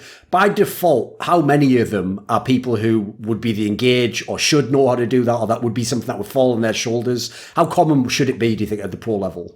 At pro level, I think it's getting to the point where you can differentiate junglers from either stuff like that or stuff like whether they understand how to set up the map early on as 5. I actually think Xerxe, as in like wave manipulation, etc., and understanding that angle, right? I mean, making sure that all lanes are set up appropriately for the side that they want to play around. Also, the side that they don't want to play around, like actually, like so that there isn't like a window for the enemy junglers to do anything but reset a wave. Essentially, is kind of how you can boil that down to. This is obviously like a larger conversation. The other way is obviously the jungler that can not just control the early, but also control mid to late. And I think Cole does that really well. I think Xerxe can do that really well, even if he whiffed some Sejuani ultimates this week. I don't really think that kind of like takes away from the fact that he is willing to hit the go button for Splyce a lot. And Splyce do end up winning because the go button is fucking hit when they finally make the collapse on someone who did their mid to late game setup improperly. And Maxwell will kind of deliver himself to you, as you guys are kind of like experienced. So this is why Maxwell's kind of like fallen down in the standings, whereas he used to be like really well regarded. Like jungle, the understanding of jungle has gotten to the point where like there are so many really strong junglers. Yanko's self-made. Cajal can even do this kind of. Memento kind of struggles at that stage of the game. Xerxe doesn't really struggle at that stage of the game. It's more like early on where I would say that Xerxe struggles. All these guys do kind of understand this, but Maxwell doesn't. And as Kire does, I think that there are junglers like, I'd say like Tinks, for example, in the in the ERL leagues that kind of understand this. You guys have Sharp on your roster. I'd say that he's stronger early, but also kind of has this weakness in mid to late. I'm trying to think of other ERL junglers that you could take. Maybe a Fnatic Dominant was looking really good last year, but you do have options, basically. Obsessor's not one of those options. Blue Azure is actually kind of good at that point. And they don't have that on their team right now, and Kire doesn't add that to their team. There are more supports that I could name. They have a support in their roster that they could start, and a lot of people like some people are not sure if I'm joking when I say this, but legitimately I think that Heaver is exactly what they need. Like, especially in offline events, he actually does that really well. In online events, not so much. He looks a bit like a meme sometimes. But in offline events, he's actually performed the engage role at a really consistent basis. I actually think that he would add that. But Kire doesn't add that. Kire is a phenomenal jungler, but he doesn't add the thing that the team is missing, you know? What do you think, Xerxe? You must have some thoughts on this, because obviously, like Veteran says, if you go back up a couple of years, Maxwell was a very highly regarded jungler. People were actually very impressed with his style, whereas he obviously took a lot of criticism in spring, and as you see, they're actually subbing him out. So what's your thought on that whole topic? Like, what's changed? Why is he not at the top of the jungle pool at the moment? I mean, I agree with Veteran. Like, there are some junglers who are like really good in the early game, and like they really know how to snowball, like the game. But then once mid game comes, like they're just completely lost on the map. And I, in a way, that's how I felt about Maxlor last split. Like, he was good at like getting those early leads, but in the mid game, like you know, he's either going to like mess up an engage or like he's going to throw for sure. So like that's the thing.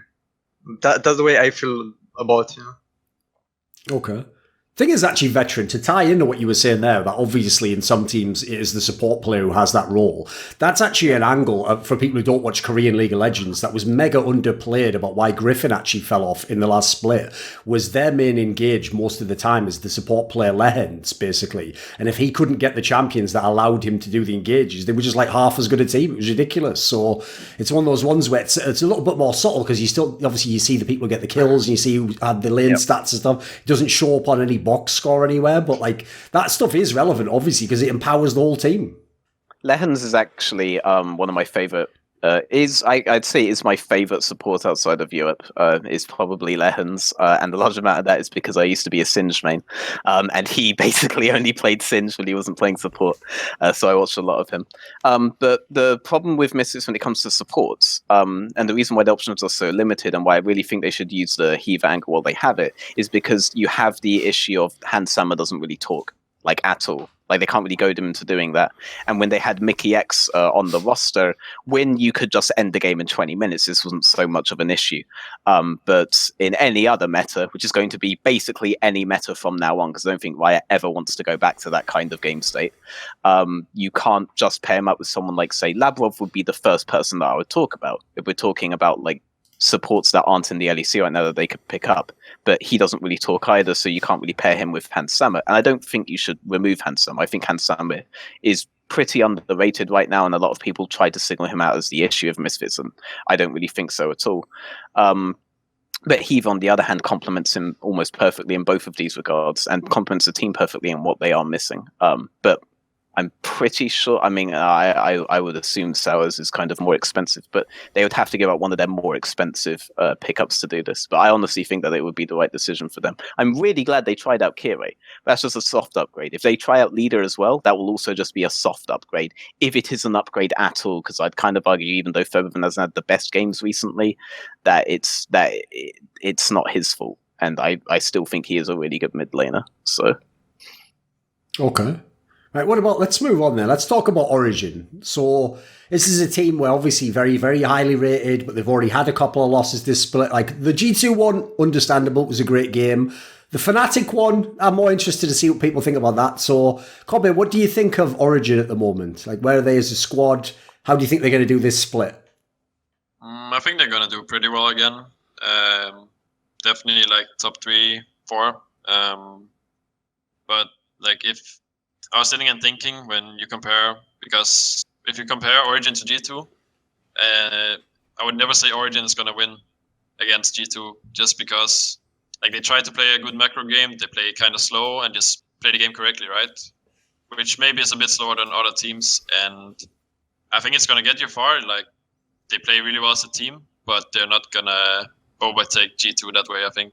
For that, they would have to go more at it and try to contest more in the early game, I think, because I mean that's at least my idea, that if you need to do something crazy to try to compete against G2.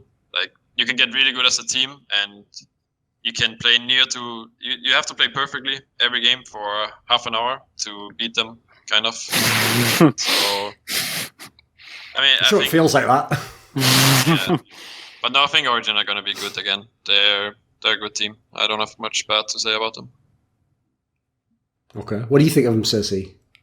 Yeah, like I think they're a good team, but last split, like I remember, like there were lots of comments about the team, like how they play slow and control, right, and how they wait for the right opportunities to attack.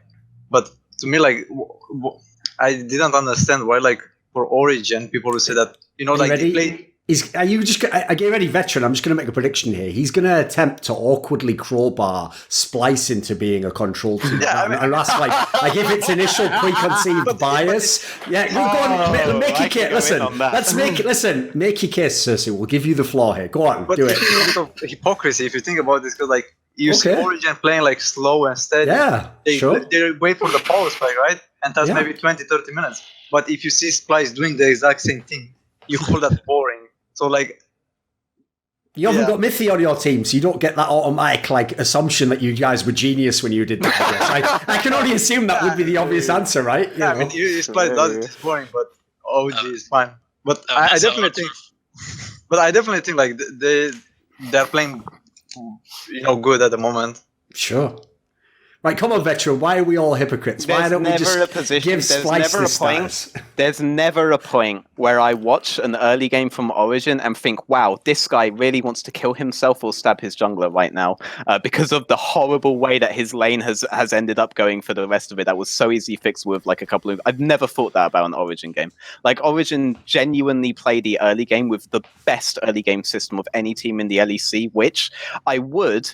if I actually watched any other region like anywhere near essentially as the LEC, by default just call them the smartest team in the world, because they do genuinely seem that way to me when I watch them. There's barely any holes outside of execution that you can find with Origen. And those are the only holes that G2 were able to find either. I actually think Origen outplayed G2 in the early, even if G2 were getting some of the kills. Like, for example, they just recognized that they had to make a fast play on the bot lane play that was beautifully set up by them in a time where Alfari was completely invulnerable, a time where both side lanes were really invulnerable at that point, plus they had full control. If they understood that they didn't necessarily have mid priority for a reason that was literally just down to nuke duck parving as opposed to actual anything to do with the wave, it was on the wave reset, and did a fast play instead of like clicking up towards river. No, they didn't click up towards river, they clicked towards Mickey after nailing perks.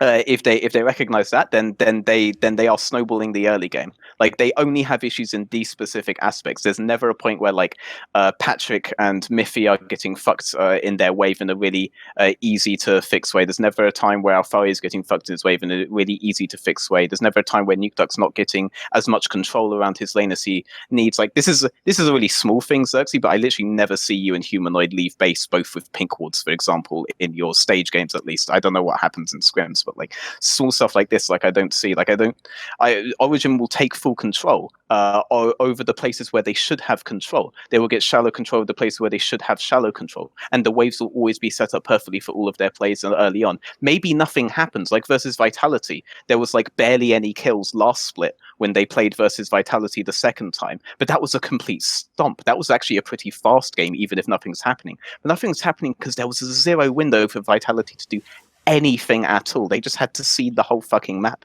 because of the way that Origen were playing. That's a completely different ballpark from what Splyce do. Splyce wait. Origen don't wait. Origen just give you no choice but to die. And you can take that, or you can stay all the way fuck back at your Nexus and just let the game end. Those are your only two options versus them with the way that they set up. Or you can be like G2, and in the split second where they like walk over a ward, you can teleport your ADC behind them and say nothing personal, kid. But like, not every team is like that, you know. I genuinely think Origen are like, I was thinking like all I was gonna say for this before you tried to slide in the Splyce angle was just they're possibly the smartest team in the world. That's all I'm gonna say. But then you had to do that, so I had to end up on the fucking run. But that's my mini Origen run. There's a complete difference between you two guys. Like, it could not be more different. I Good guess job, I kind Deficio. Continue. I guess I kind of agree, like, for last split, but for this split, like, not so much, because, like, okay, to be honest, like, I haven't watched that game, like, closely, so for this split of this, so I'm not, I haven't paid much attention, but I just remember, like, I was just talking about, I was comparing the Splyce from last year to Origen from last split, basically. Not from this year. Oh, the one from last year, right? I see what he means. Yeah. Right. Okay. Not the Splyce from this year. Fair enough. Whatever. That seems like a dead end anyway. Whatever. We got the rant out. Luckily, you provoked Veteran. Oh, by the way, when I saw that coming, like in the sort of like on the corner or whatever, I know that was gonna be a good one. So. I didn't mean to interrupt you, by the way. That was like definitely lag. You didn't say anything when I said good job, Deficio. Just wanted to say that, but like it looks like it seemed like I may have interrupted you on the thing. No, it's fine. Don't worry about that. Yeah, I mean, I would tend to agree as well, but in my eyes, like I thought there was like a different point where, like, if you understand the game on a really deep level and can see everything that's happening in the game, then you can lean more towards that side. But in my eyes, like when Xerxe brought up when Origen's play slow, they're just so good, and Splyce is just boring. That's more like outside point of view. That's just people who are fans, or even just a commentator who doesn't know the team super well. And the thing, I would agree generally. I'm almost certain that people do have narratives like that they come into a game with, and if they see something that confirms their narrative, they just think it means it's right. That's definitely a thing. Whether this exact example's one, I'm not sure. Like, put it this way, Kobbe, do you actually think generally that people gone too far with that whole thing of like Splyce is bad in the mid game? Are people missing times when you are doing something a bit more subtle or nuanced? I mean, it's like nitpicking. I don't care too much. It's just like for people that don't have that inside view, and people that tend to like bandwagon, they hear one thing and then you're just labeled as that, right? Where it's just like, because it's Origen, they're so hyped, people love the orc. They play a slow game, they're like, oh, it's so good, so controlled macro. And with Splyce, it's like, we hate Splyce, guys. It's too boring to watch this. I fall asleep every time. Like that's the Reddit comment you see. I managed to take a nap during this game. And it's like, sure, sometimes it's okay because they play better than us, like sometimes. But let's say it's a game where we actually play really well and it still goes later, then it won't really change much. Like the view will still be the same from the outside. Sure. That's what I'm well, here's the thing. We don't need to defend ourselves, but I will say, as much as it might sound like we've criticised your team, we were also some of the only people who actually made the point last split when everyone was saying that Splyce is just shit and wins because everyone else is bad. Like, to be fair, there's a lot of good teams who just couldn't stop you guys doing that. They couldn't stop the game from going late and you winning. So you were clearly doing something good in a meta where actually everyone else could end the game way earlier. So I'll give you fair play for that. You've got to give that credit. You've got to give the old tip of the hat, no matter what you think. Right. What about in general, though? Like, what do you think, Kobbe, of Mithy's performance? Because here's the problem. Obviously, he's looked a lot better than when he was on TSM, which is a great career turnaround. And certainly Patrick looks like an amazing ADC. But I have a hard time with it because on the one hand, maybe I'm just a pleb like Xerxe's talking about. Like when I see Origen doing all these great map movements, I do just think, well, I have seen many Mithy teams that were really good at that. But if I only look with my eyes in the game at what he's doing, I do see him make a lot of really stupid mispositions and just die on the map like randomly for no reason. So what do you think as a bot laner? Like what do you make of this guy and their bot lane in general? Because obviously they're kind of like two different personalities in that sense. Yeah, I mean, obviously I never played with Mithy, but I was pretty close to like G2, like the old G2 lineup that won LCS like 4 times, where we talked a lot together as 2 teams, and also I played a lot against him from there. And I've always thought he was like an extremely smart player who plays like the thing with Origen. Like I think Mithy likes to take less risk in a way, whereas let's say it's a mid game shot calling moment, and maybe they could end the game on this push if they just dive the fucking tower, but he would rather take the slow, like higher percentage control way and just wait 5 more minutes and then you win no matter what. But like, sure, he didn't look good in TSM. Maybe he, I don't know what happened there. He probably got worse. But it's when he came back to EU and people already saying like, he's washed up, dude. He's trash and all of this. It just doesn't really make sense to me because like the guy, he won LCS multiple times. Like obviously he's gonna know something that you don't, right? So I think he's just a good, smart player. Like again, I didn't play with him, so yeah. Okay. All right. Well, what about if we do this then? Yeah, go on. Do you have thoughts, Veteran? Right. Yeah. So what happened with him in North America? Actually, I can actually answer to you what happened with him in North America. Is that he ended up having to play jungle mostly on his solo queue account so that he could teach Mike Young how to jungle properly because he didn't trust his coaching staff. That's what happened. So he couldn't play his main role in solo queue and just duo queue with Sven like he was beforehand. That's literally what happened. It was a large part of why I was rating Origen so highly before the split began, whereas other people like, but Mithy is complete garbage. It's like, well, now he doesn't have to coach his jungler for him. So it's all Gucci. Like he'll actually be able to play his role and get his mechanics back. He did not have a good weekend. Like he didn't have he hasn't had the best start to this split.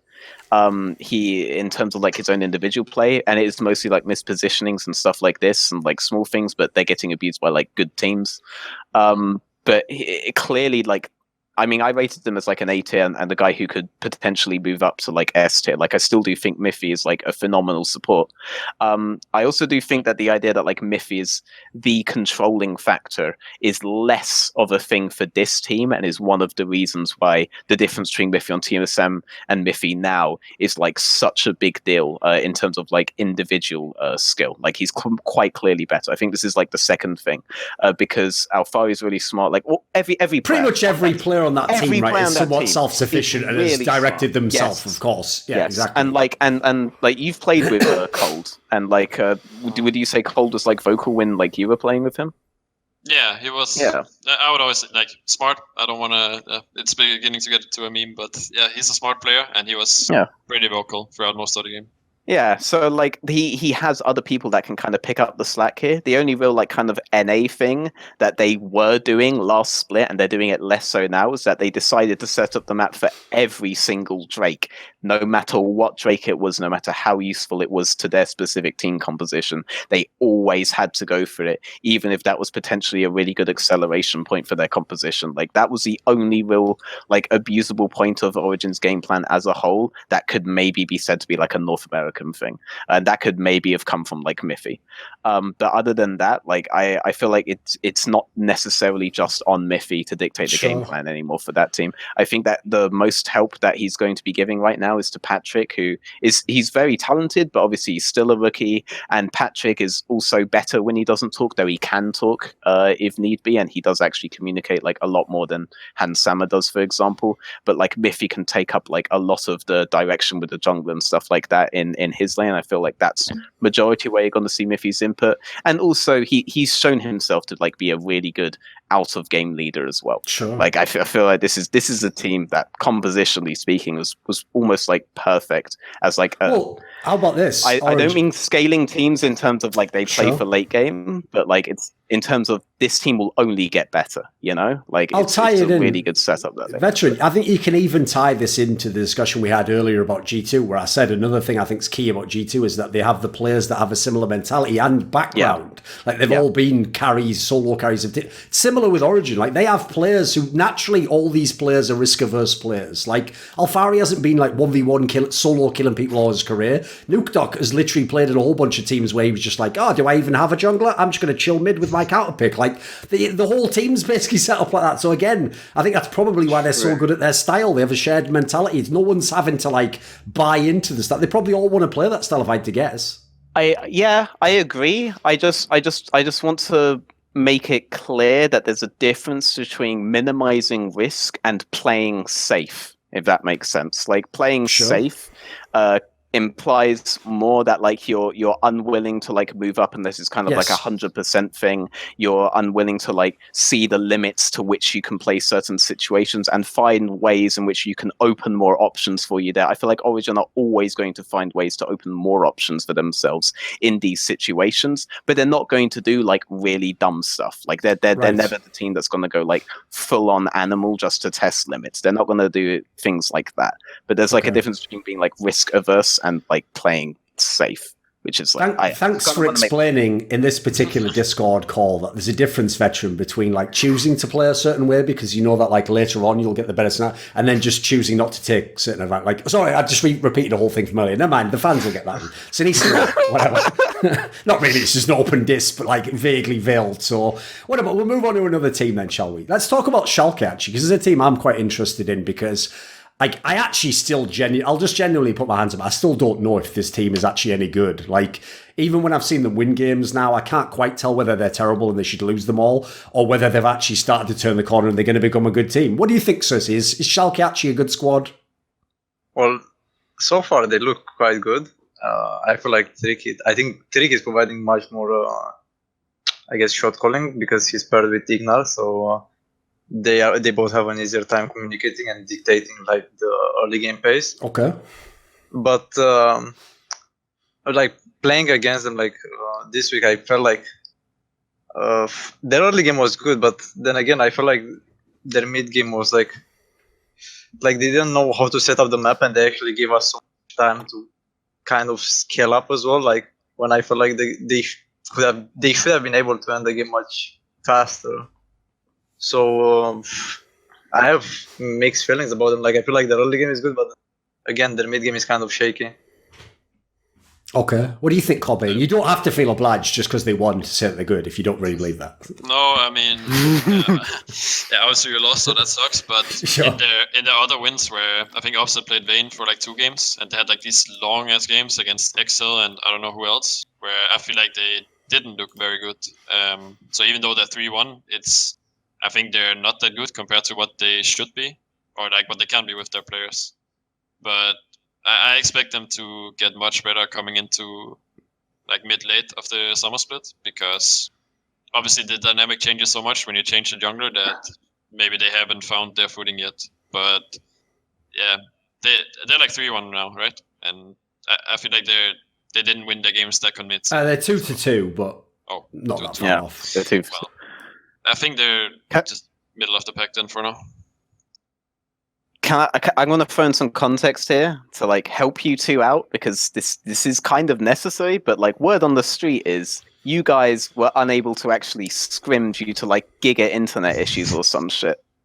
Before the shit show that no offense, that we watched versus Shalke. Like, do either of you want to like elaborate on that a little? Berlin internet, yeah. It was Pretty much that. It was quite unlucky because I think it was like a thunderstorm in Berlin, and I think that has something to do with it, but I'm not sure, because at our apartments at home, our internet is fine, so we're actually streaming from home, like some of the days. But at our office, like, the internet was, not the best for some days, you could say. Probably just have to contact the ISP and then get the number of perks and ask if you're allowed internet for that week or not. I don't know how fucking things work in Europe at this point in time. I mean, it was pretty funny. There was like one day where we come to the office and we're not sure if it works, so all 5 of us, we go to an ARAM game and see if we can play. And we're just like lagging to shit, and then it's like, okay, we go home, guys. And it was just really, really awful week. Yeah, I mean, realistically speaking, we had like one day of practice. 2 of the days we had to skim from home, and the 3rd day, like, the opponent team internet went down, and then we tried to find another team. We skimmed that team for 1 game, and then our internet went down again. So like, it was 1 day wasted and 2 days just playing from home. Yeah. Okay, so with that context, I feel like there were multiple instances in the Schalke game where even if, like, obviously, like, there were questionable things that I saw when it came to, like, your early game, when it came to mid to late game, where I feel like Schalke were almost offering you guys the game, that if you had, like, some more practice, you probably would have capitalized on. Like, for example, when you were leaning Xerxe, when you were leaning bot side to try to catch out the Rumble and started the fight there, if you just moved towards top side to play with Irelia, like I was assuming your win condition was that game, you would have actually caught out Ignore really fucking easily as you went to contest Pinks. For example, like there were just lots of instances like this where it's like Schalke actually really inting this if Splice are playing like the tiniest, like 5% better than they are playing right now, because you are still looking for the engage at least, which no one on Misfits ever will. So you still have that going for you, just like a little few corrections, and you probably would have won that game. Schalke gave us one of the worst games that we've seen in their game versus Xerxe. Like, imagine being that fucking close versus Xerxe. The whole thing looked like a 10th versus 9th place North American game. It was unreal. The way that they lost to SK showed that the issues that they had last split when it came to their mid to late game, the issues that Memento is never really being like the solution for, and that they were clearly bringing on Trick to try to solve, weren't actually solved. So I don't think that like the Trick move has like given them anything, and similar to like how the Misfits move hasn't actually given them the thing that they were missing from last split. And I think that it's a bit of a placebo effect right now, except that the wins that they have had have come either under acts of God, as it did with Splice, or versus XL, and very, very, very hard fought. Like, it didn't even look close versus Fnatic. And honestly, watching them versus Fnatic kind of made me feel like the league is actually more top heavy than it's actually ever been at this point. At least that's what it's looking like. It's only been 2 weeks, and obviously things could change. But the league looks obscenely top heavy right now, rather than that anyone could beat anyone, as we were kind of being led to believe with all of these roster changes. Just seems like there's like a it's like a marathon race. You know, you always have like your kind of like elite race at the front, and then like an hour behind them is like the middle of the pack race, and then like a couple of hours behind them is like the majority of people. Like there's like the elite race of like Fnatic, Origen, and G2 is like 30 minutes ahead of them, and then there's like everyone else kind of deal, and then there's like 7 hours that way, and then there's Xerxe. That seems like what the league is like right now, to be honest. So yeah, I mean, I think Fnatic, they look pretty scary when they play really well. But besides that, it's still like and Excel, as you mentioned. But for the rest, 7 teams or whatever, I still feel like it's pretty much anyone can beat anyone there. And yeah, you can't really say the same with G2. Like anyone can beat G2 if they decide to troll. It's more like it. Okay, right. On the last episode we did, we actually skipped Rogue and Excel because I said like we'll do it on a different episode, and obviously they still haven't generally gotten that much better overall. Right? What do you think, Xerxe, of the Rogue squad? Because obviously we've had a whole bunch of changes. It's not really the squad that we saw in spring. So what do you think of Summer Rogue? Well, obviously they are much better, and I think that's due to their mid and jungler, which because they've been playing together in the Ultra Liga, and they are both rookies and really talented players, and they've been playing for some time together. I feel like they have the advantage right now, and they really know how to play to that mid jungle, and they know how to snowball the sides. That's what I feel like right now. They are 2-2 right now, right? Yes, they beat I think Excel and Vitality with the 2. So again, like not exactly the best teams in the league at the moment, but whatever. Still better than last split. You could say the same about us, because the only teams that we beat are Excel and Vitality. Oh, so I didn't want to bring it up, but you know, now you mention it. I mean, no, but you could have been. You might have been able to beat that other team we just talked about, their SO4 team. So not quite the same, but yeah. But yeah, I mean, I like the early game looks good, but then again, I feel like it's the same problem. Like most of the teams, like I feel like most of the teams have like this problem in mid game, where like they don't know what to do.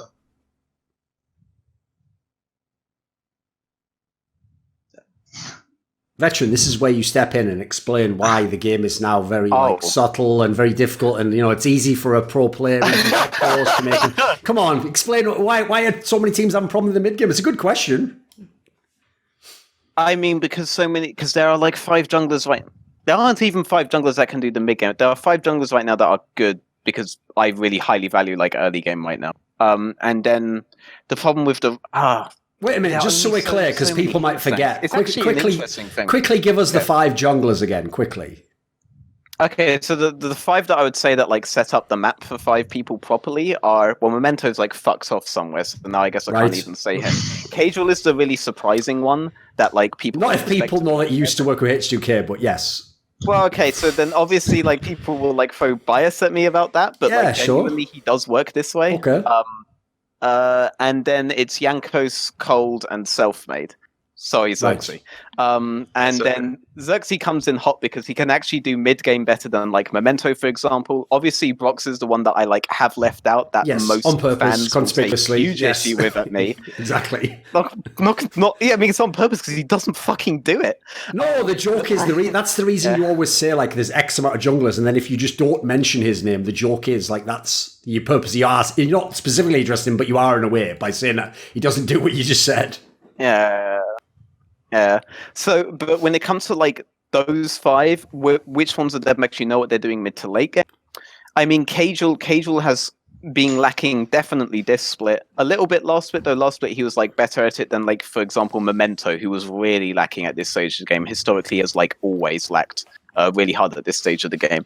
Selfmade, on the other hand, appears to be a guy that can do it all. Cold appears to be a guy that can do it all. Jankos appears to be a guy that can do it all, except he doesn't have to because he has Mickey X on the roster, and Mickey X can kind of take that up. So let's look at some of the other rosters. Hylissang can definitely take that mantle if need be. Sure. What other supports do you have that do it other than him and his? Well, sometimes if Miffy is having a good game, he can. Norskeren's best champions have been mostly disengaged champions, and you guys haven't really been winning off of engages set up by Norskeren. Like the Braum Tom has been his mainstays this year. He kind of dropped down like a tier in my ranking because of it. But you guys have Xerxe, and not every team has like a Xerxe. There's just very few teams that have players that we can kind of name that have this ability. And Schalke should have this ability because they have Ignar on their team. But the problem is that he's frozen. I think he's actually lagged. Right, wait there. It's going to be something epic. Right, there you go. You lagged when you said it. The problem is, and then we never found out the problem. So come on, give us it. The problem is for Ignar? Or I think so, yeah. Yeah, go ahead. You just stopped. You didn't mention Ignar yet, so I assume that's who you're going to go to, yeah. Has he lagged again, right, on the exact same Jesus. moment? There were like 5 billion problems for him. What was the last thing I said? As far as I remember, you said about Norskeren, and he was mainly playing disengaged champs. He dropped down a tier for you, and then I think that's when you write in your box point, but it lagged at that moment. Okay, so you guys have Xerxe for that, though. The problem is that you don't have a large amount of players that we could talk about that have this specific like function within their team, because it's so noticeable when they do, but it is also necessary to at least have one of these players on your team, and not every team has that. So take Schalke, for example. Theoretically, they could, because they have Ignar, and we already cited that Ignar was doing this for them, but the last time Ignar was doing this so memorably was versus SK Telecom, who had a guy who now we know is so bad he can end up 10th place with one of the biggest losing records in the history of man in North America, laning against him in their SKT series. So Hans was able to get advantages off of that, and it actually makes sense to play really hard around the bottom lane. But if you don't play really hard around Ignar's lane, then Ignar is going to do something kind of int. And as a result, you had these really strange games last year where Odoamne was like 10-0 and completely ignored because Memento was just playing hard around bot side. And adding Trick to that roster doesn't really fix any of that stuff. So they're still going to look like they have mid to late game issues if the bot lane gets shut down at all, or if the grouping between Ignar and Trick isn't allowed to happen. Like the game plan versus Schalke is the same now as it was last year. It may be a little bit harder to execute, could maybe argue that, but I really doubt it, to be honest, because I still feel like Memento played that stage, like the early stage of the game, about as well as you could. It was very good. I just think it's like a more I feel like it was just a more general issue about them being so dependent on Ignar, because if they don't all in on that, then it's kind of FF. But there are so few teams I can point to somebody who's really going to, like, it's definitely not going to be Kasing. It could have been Mystiques, but you've gotten rid of him now. It's definitely not going to be Kasing, though. Who would be doing it on Rogue? Larson is probably one of the most decisive people on Rogue. Inspired is pretty decisive. Vander is the guy that was doing it for them in the Ultra Liga, and he's still really good at that type of thing, but they put him on Taric for one game for some reason, but that worked out anyway, and he was still able to make a pretty fucking insane play on that Taric. So they actually, they look more likely to me. This is one of the reasons why I identified Rogue as a team that I thought could maybe distance themselves from the pack now, and maybe start trying to make their way past you and Vitality as like the gatekeepers, actually challenge you guys, you know, rather than just stay in like a lower tier state. Who do Misfits have? Fuck all, unless they put in Hiva, or unless Sellers is on Jarvan. Or you find, like, you just put him on Malphite every fucking game. Maybe that's a fucking good thing that you guys could. No one's expecting you to pick Malphite, but people are picking shit like Jax. Just lob him on the fucking Malphite. Maybe that works. Splice have one with Xerxe. You have issues in other areas. You don't need to worry about this part. You have issues in other areas. Fnatic, they have Hylissang.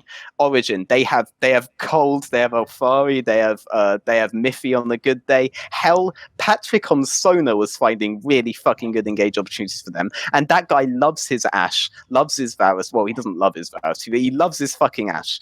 Like, so you have Bob's your uncle in terms of like who you want to engage on that team. G2, they are in the perpetual state of engage. They live in that state.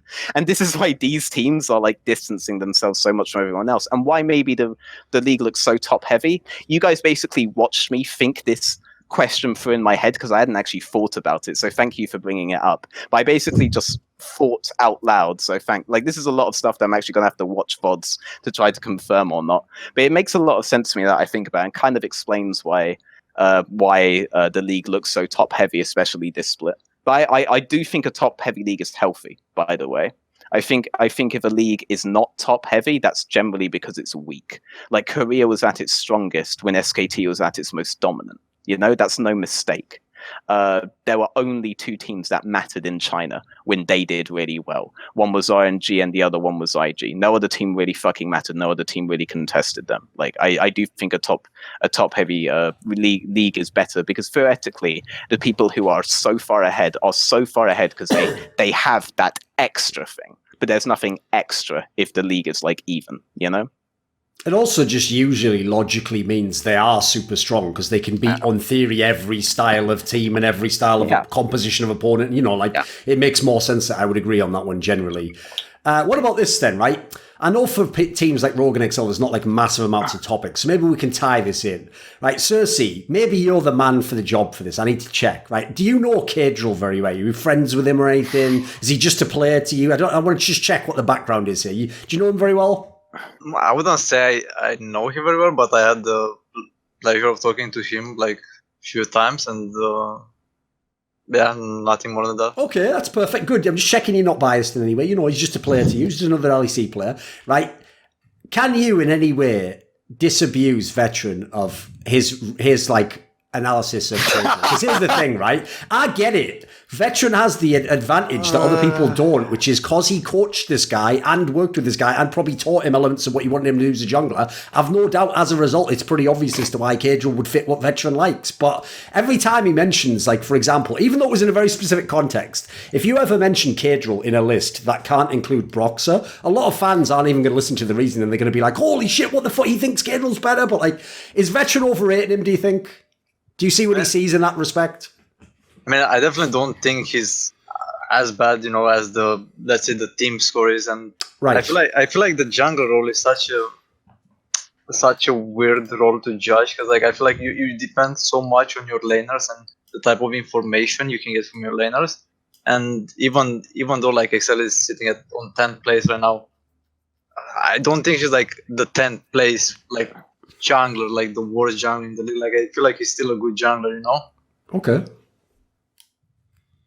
Yeah. I just love the way those sorts of discussions, like no, there wasn't even much he mentioned there, you know, it's about Kadril. It started sounding like he was doing one of those classic ones where it's like, well, you know, I think people in general judge junglers kind of unfairly, you know, because when I had the Splice team from last year, I mean, any jungler has the wrong laners, you know, it can be tough for them to look good, you know, doing one of those. I mean, I know, like, I can understand the struggle, you know, he's going through right now in a way. Sure. So, like, that's what I'm kind of to imply, that he's not as bad as, you know, as people may think just because he's sitting on the 10th place. You know what? I may add Inspired to that list, but I need to rewatch him on ProView to make sure. But Inspired was looking like one of these guys in Ultra Liga. Like that was something that you could tell in Ultra Liga. So I just he's dead again. Yeah. It's all right. Let's see. He'll come back. We'll see. The problem is he's on like a fucking Airbnb internet or something. So it does happen sometimes.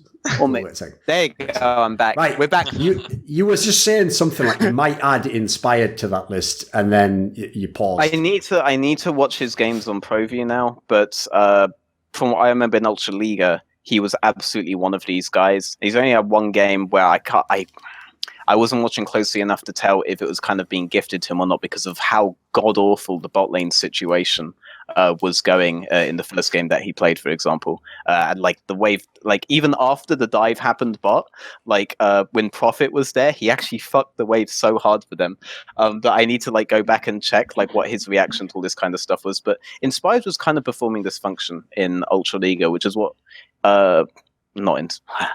which was what kind of surprised me the most about him, because I hadn't really given him too much credence before he was on the Rogue Ultra Liga squad. So maybe I'll end up adding him onto that list. But there are absolutely ERL junglers that kind of like fit my criteria of what is and isn't a good jungler. So, and by the way, Xerxe, I was rating you a lot higher than other people were back when you were on Unicorns. So, just letting you know. I had you back. I appreciate it. I know, exactly. That's years ago. Why does he give a shit about that? Whatever, though. Fair enough. I guess, let's have the nice connection at the end of the episode here. Right, what do people think generally about the XL team, though? I mean, obviously, it hasn't been a great build-up, The difference is, at least the Rogue team had the whole angle of, like, hey, they could bring up the subs, and some of the academy players are good. Like, I mean, is there any hope for XL? I mean, we just played against them this weekend, and I don't know, we didn't really have to do much. Like, I'm not sure if they... I don't actually know what went wrong. I was playing PvE the whole game, and at some point we were just too far ahead that the game was won. Like, we didn't even have to sweat for anything. So... You know what, Veteran? Oh, sorry, go on, Kobbe, sorry. I mean, I'm done. I just... Oh, fair enough. It looks hard for them. Fair enough. Here's what I'll do, Veteran. Since I realised this part of the episode, basically any part of the episode where we have to discuss XL and Rogue just slows to a fucking halt and like all the interest just drains out of the episode. I'll do this, right? I'll give you my own little rant. Are you ready? Here's the reason, Veteran, why I can't get on board with Cage Roll in the way that you do, mate, okay? So, as I just said about what Xerxe there, I totally get from your perspective why knowing him way better and probably having had in-depth conversations, you actually know sometimes why he's thinking the right thing or trying to do the right move. But this is the one reason I'll never be able to fuck with him. And when I explain this, you might start to see certain other players that are some of the much bigger names that I don't particularly rate for exactly this reason. I fucking hate chokers. I despise people who try to compete in incredibly competitive ventures in life and they beat themselves. It's the worst kind of person. Like, I don't really hate them as people, but I am repulsed by that behaviour. I'll totally admit it. And this is the problem I have, right? I'll give you the example here, right? So the other day, I was randomly just scrolling through my Instagram, checking out some nice arses. And I also follow a lot of League players because I want to build my fucking following in that, right? And so every now and then, between an arse, I'll just see a fucking League player like, hello, this is me, drinking some coke or something. I'm like, okay, scroll past that. And I saw it was Cage Roll, right? And the picture, right? First of all, in his own picture that he took, he's not in any way smiling. He's got like mad like sourdough impression, like, and then in the description, remember he chose to put this picture on the internet. In the description, he just says something like, "Didn't have much sleep, but let's hope the game goes well." And that exactly right there, Veteran, describes what I can't fuck with Cage Roll, because he's one of those people who like it's not like he just loses the game. It's like he himself doesn't even have confidence that he's as good as you think he is. Like, he's just waiting like, oh, shit, never works out for nice guys like us, does it? Bloody hell. Oh, I was doing so well in the game and then, just all went bad, didn't it? Oh, better luck next time, guys. It's like that. I just can't fuck with that mentality. Like, you've got to really believe in yourself. No, here's the thing. I don't want you to be fake, but I actually get the sense from people like him. Whoa. Like, he's the example of a nice guy, right? Where it's not that he's just being nice, mate. He's just quiet.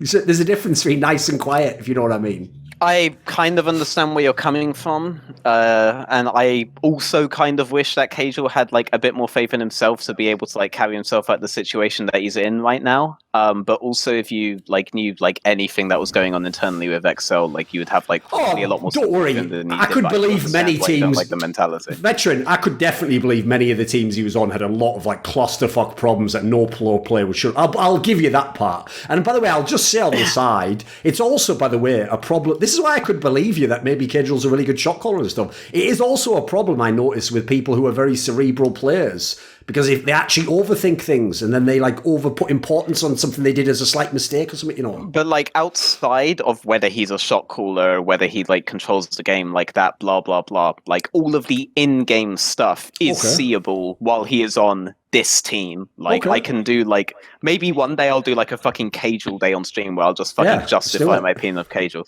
I'll side by side it with, like, Roxer VOD, so I Right, can there we justify go. both Yeah. opinions Okay. in one day. There you go.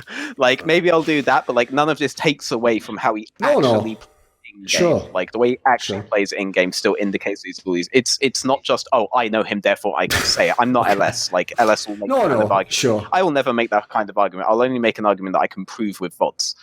Sure. Because, like, that would be, the assumption would then be that he has continued to be the exact same person that I knew ages ago when I was Yes. coaching him and listening to his Sure. comms, blah, blah, blah.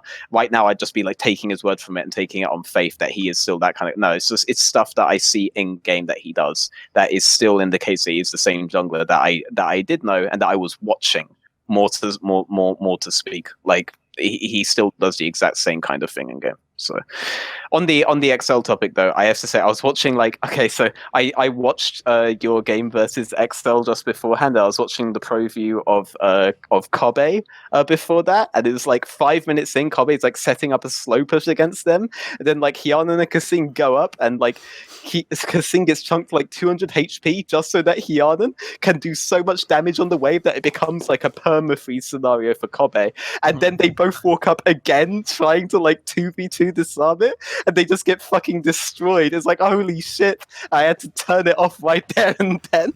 Like, I have no idea what's going on or what's in their heads. But guys, Jessica Mystiques would not have done this. I'm just saying that right now. It was so in what I was watching on my screen.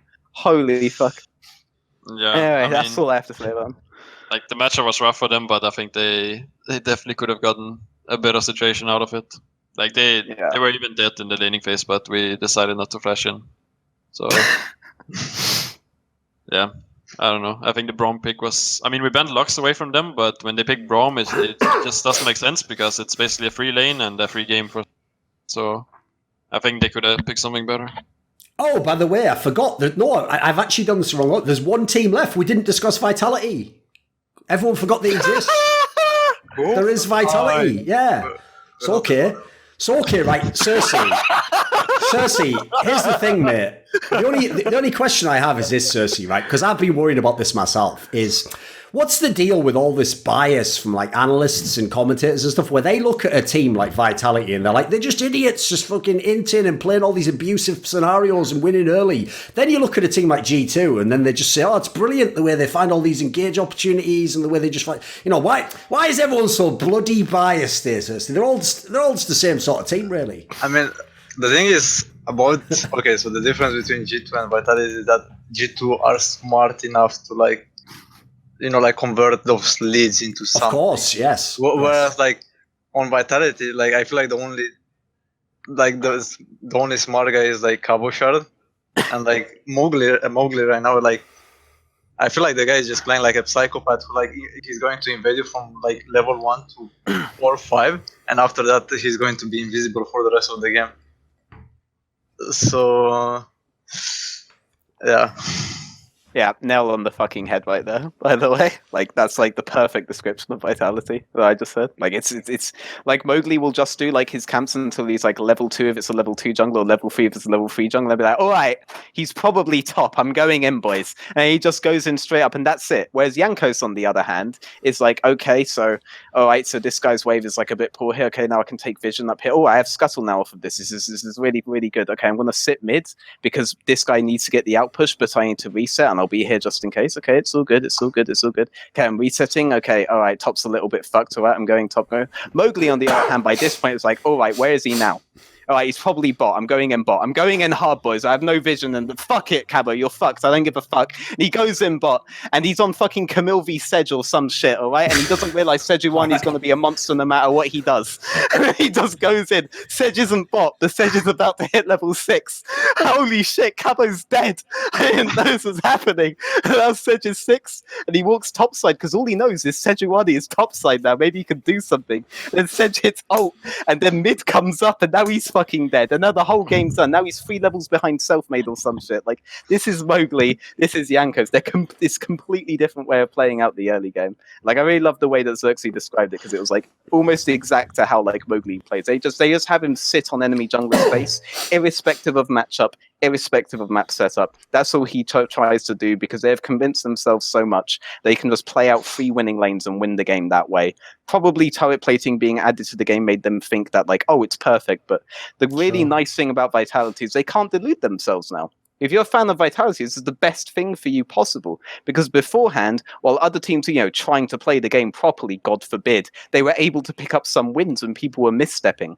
But now they can't kid themselves into thinking, oh, we're getting wins. The way we play is actually the correct play. Everyone is fucking wrong. There's no delusion now. They have to improve, or they're fucked. So it's the best case scenario if you're a fan, because they might actually become a good team now. But you need them to be kicked into the dirt before they realize it, because some of these guys are really delusional about the way that they play the game, and they need this. They really do need this.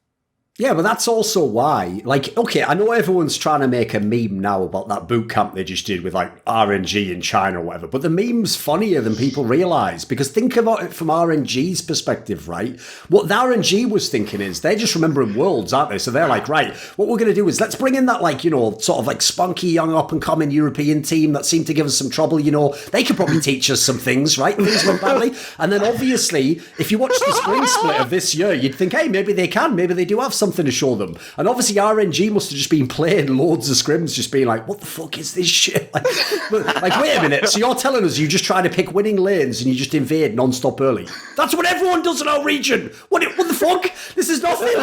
And then obviously if they really are the same team that went 0-4 now, God knows what those scrims were like. I bet Uzi I was just looking over why the fuck have you brought these guys in? Why are we scrimming it?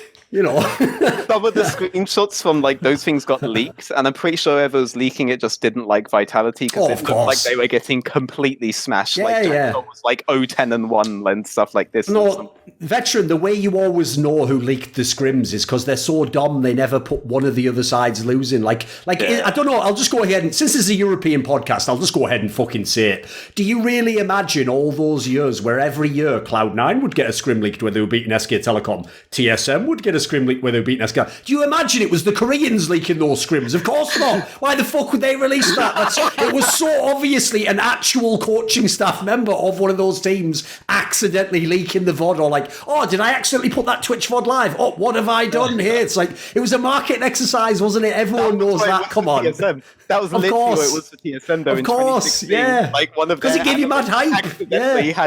Accidentally got leaked. Oh wow, oh no, they're exactly. If you were going to accidentally leak it, there'd be at least an even money chance it'd be a losing VOD, wouldn't it? What's the odds it's the one where you just dumpstered Faker at level 3 or something? Come on, man. It was actually really bad for us because we actually had a really good scrim set versus SKT and Vox before that happened. And then when the leak happened, Yanko's they're just trolling scrims, and all the confidence is gone. Yeah. For the love of God. Makes sense. Anyway, come on, Xerxe, you gave us the breakdown there, the 1 minute breakdown. Is there a comeback in this scenario though? Do they have good enough players where they can actually can they relearn their entire style? Because I'd agree what they've done before doesn't look like it will work going forwards. I mean, so judging only on their performance so far, I feel I feel they're everyone except Kobbe just has no idea how to play the game.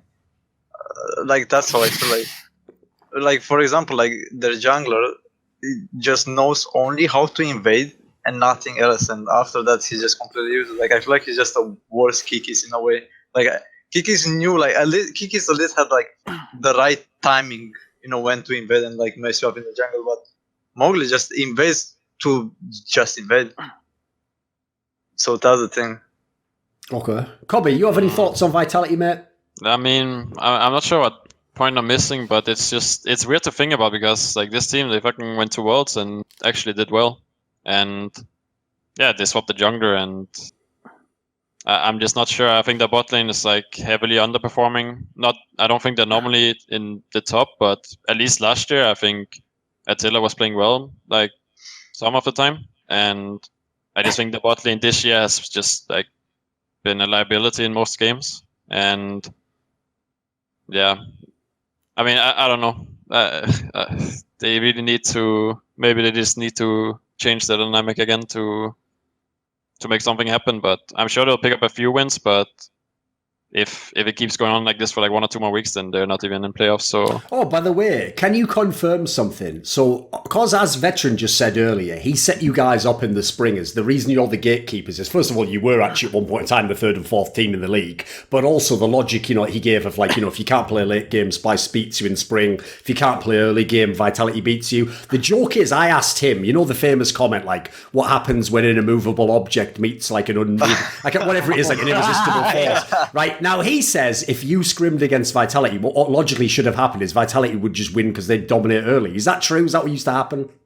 I mean, not really, no. I mean, we played them in best of 5 last year, but there was a completely different team. That's true, yes. But I mean, I don't remember losing a lot of games to them in scrims. I think in the regular season we were quite unlucky most of the time to lose many times to them. I think a lot of people thought that, but yeah, go on. No, but I mean, where they actually played better than us in many of those games, and a few of them were. They always brought a mage to the bot lane, and that was like completely unprepared for. It was the first time we saw the Heimerdinger, and we just lost the game instantly. And yeah, besides that, I feel like if we just didn't shit ourselves in the first 10 minutes, there was like no way to lose. Appropriate analysis of Vitality, right? I think it will be like really meta dependent between you two, except for the fact that I feel like now it's way more likely that you guys are going to learn early game than that they are ever going to learn mid to late game, just because like every team now kind of understands early game fundamentally. I feel like you're just going to be tested so much more on this, and you'll just end up beating Vitality just straight up, irrespective of the meta soon. Like, I think Vitality's way, it's kind of being shown, was never going to be like the kind of be all and end all way to play the game, and probably playing for late is probably the more the one with the more longevity kind of deal, if that makes sense. And yeah, more people have like intelligently figured out early game that you guys will probably figure out way before Vitality ever realize that maybe the way that they play early game, even if that is their strength, is not actually good. Because they have to now relearn early game and then learn mid to late game. You guys just have to learn early game, and then you can keep like abusing anybody who does the slightest mid to late game setup improperly. Like that's like way easier for you guys to do than what they have to do, because you don't necessarily have to relearn where your strength is right now. Like I still think that that's still going to work out. This video was kindly supported by Dean Tanglis, Butt Pounder 420, Andreas Snazore Westerlund, Wendelful, Chi Mao, JDubs, Alexander Rao, Blunt Smoking Anus Destroyer, Daniel Olivar, NateDOhDoubleG, OllieJ, Tobias Bernasconi, and a special thanks go out to Jerky's Minion and weixz. Would you like to suggest a topic or a guest for my content? Maybe you'd like to ask me a question in my monthly AMA.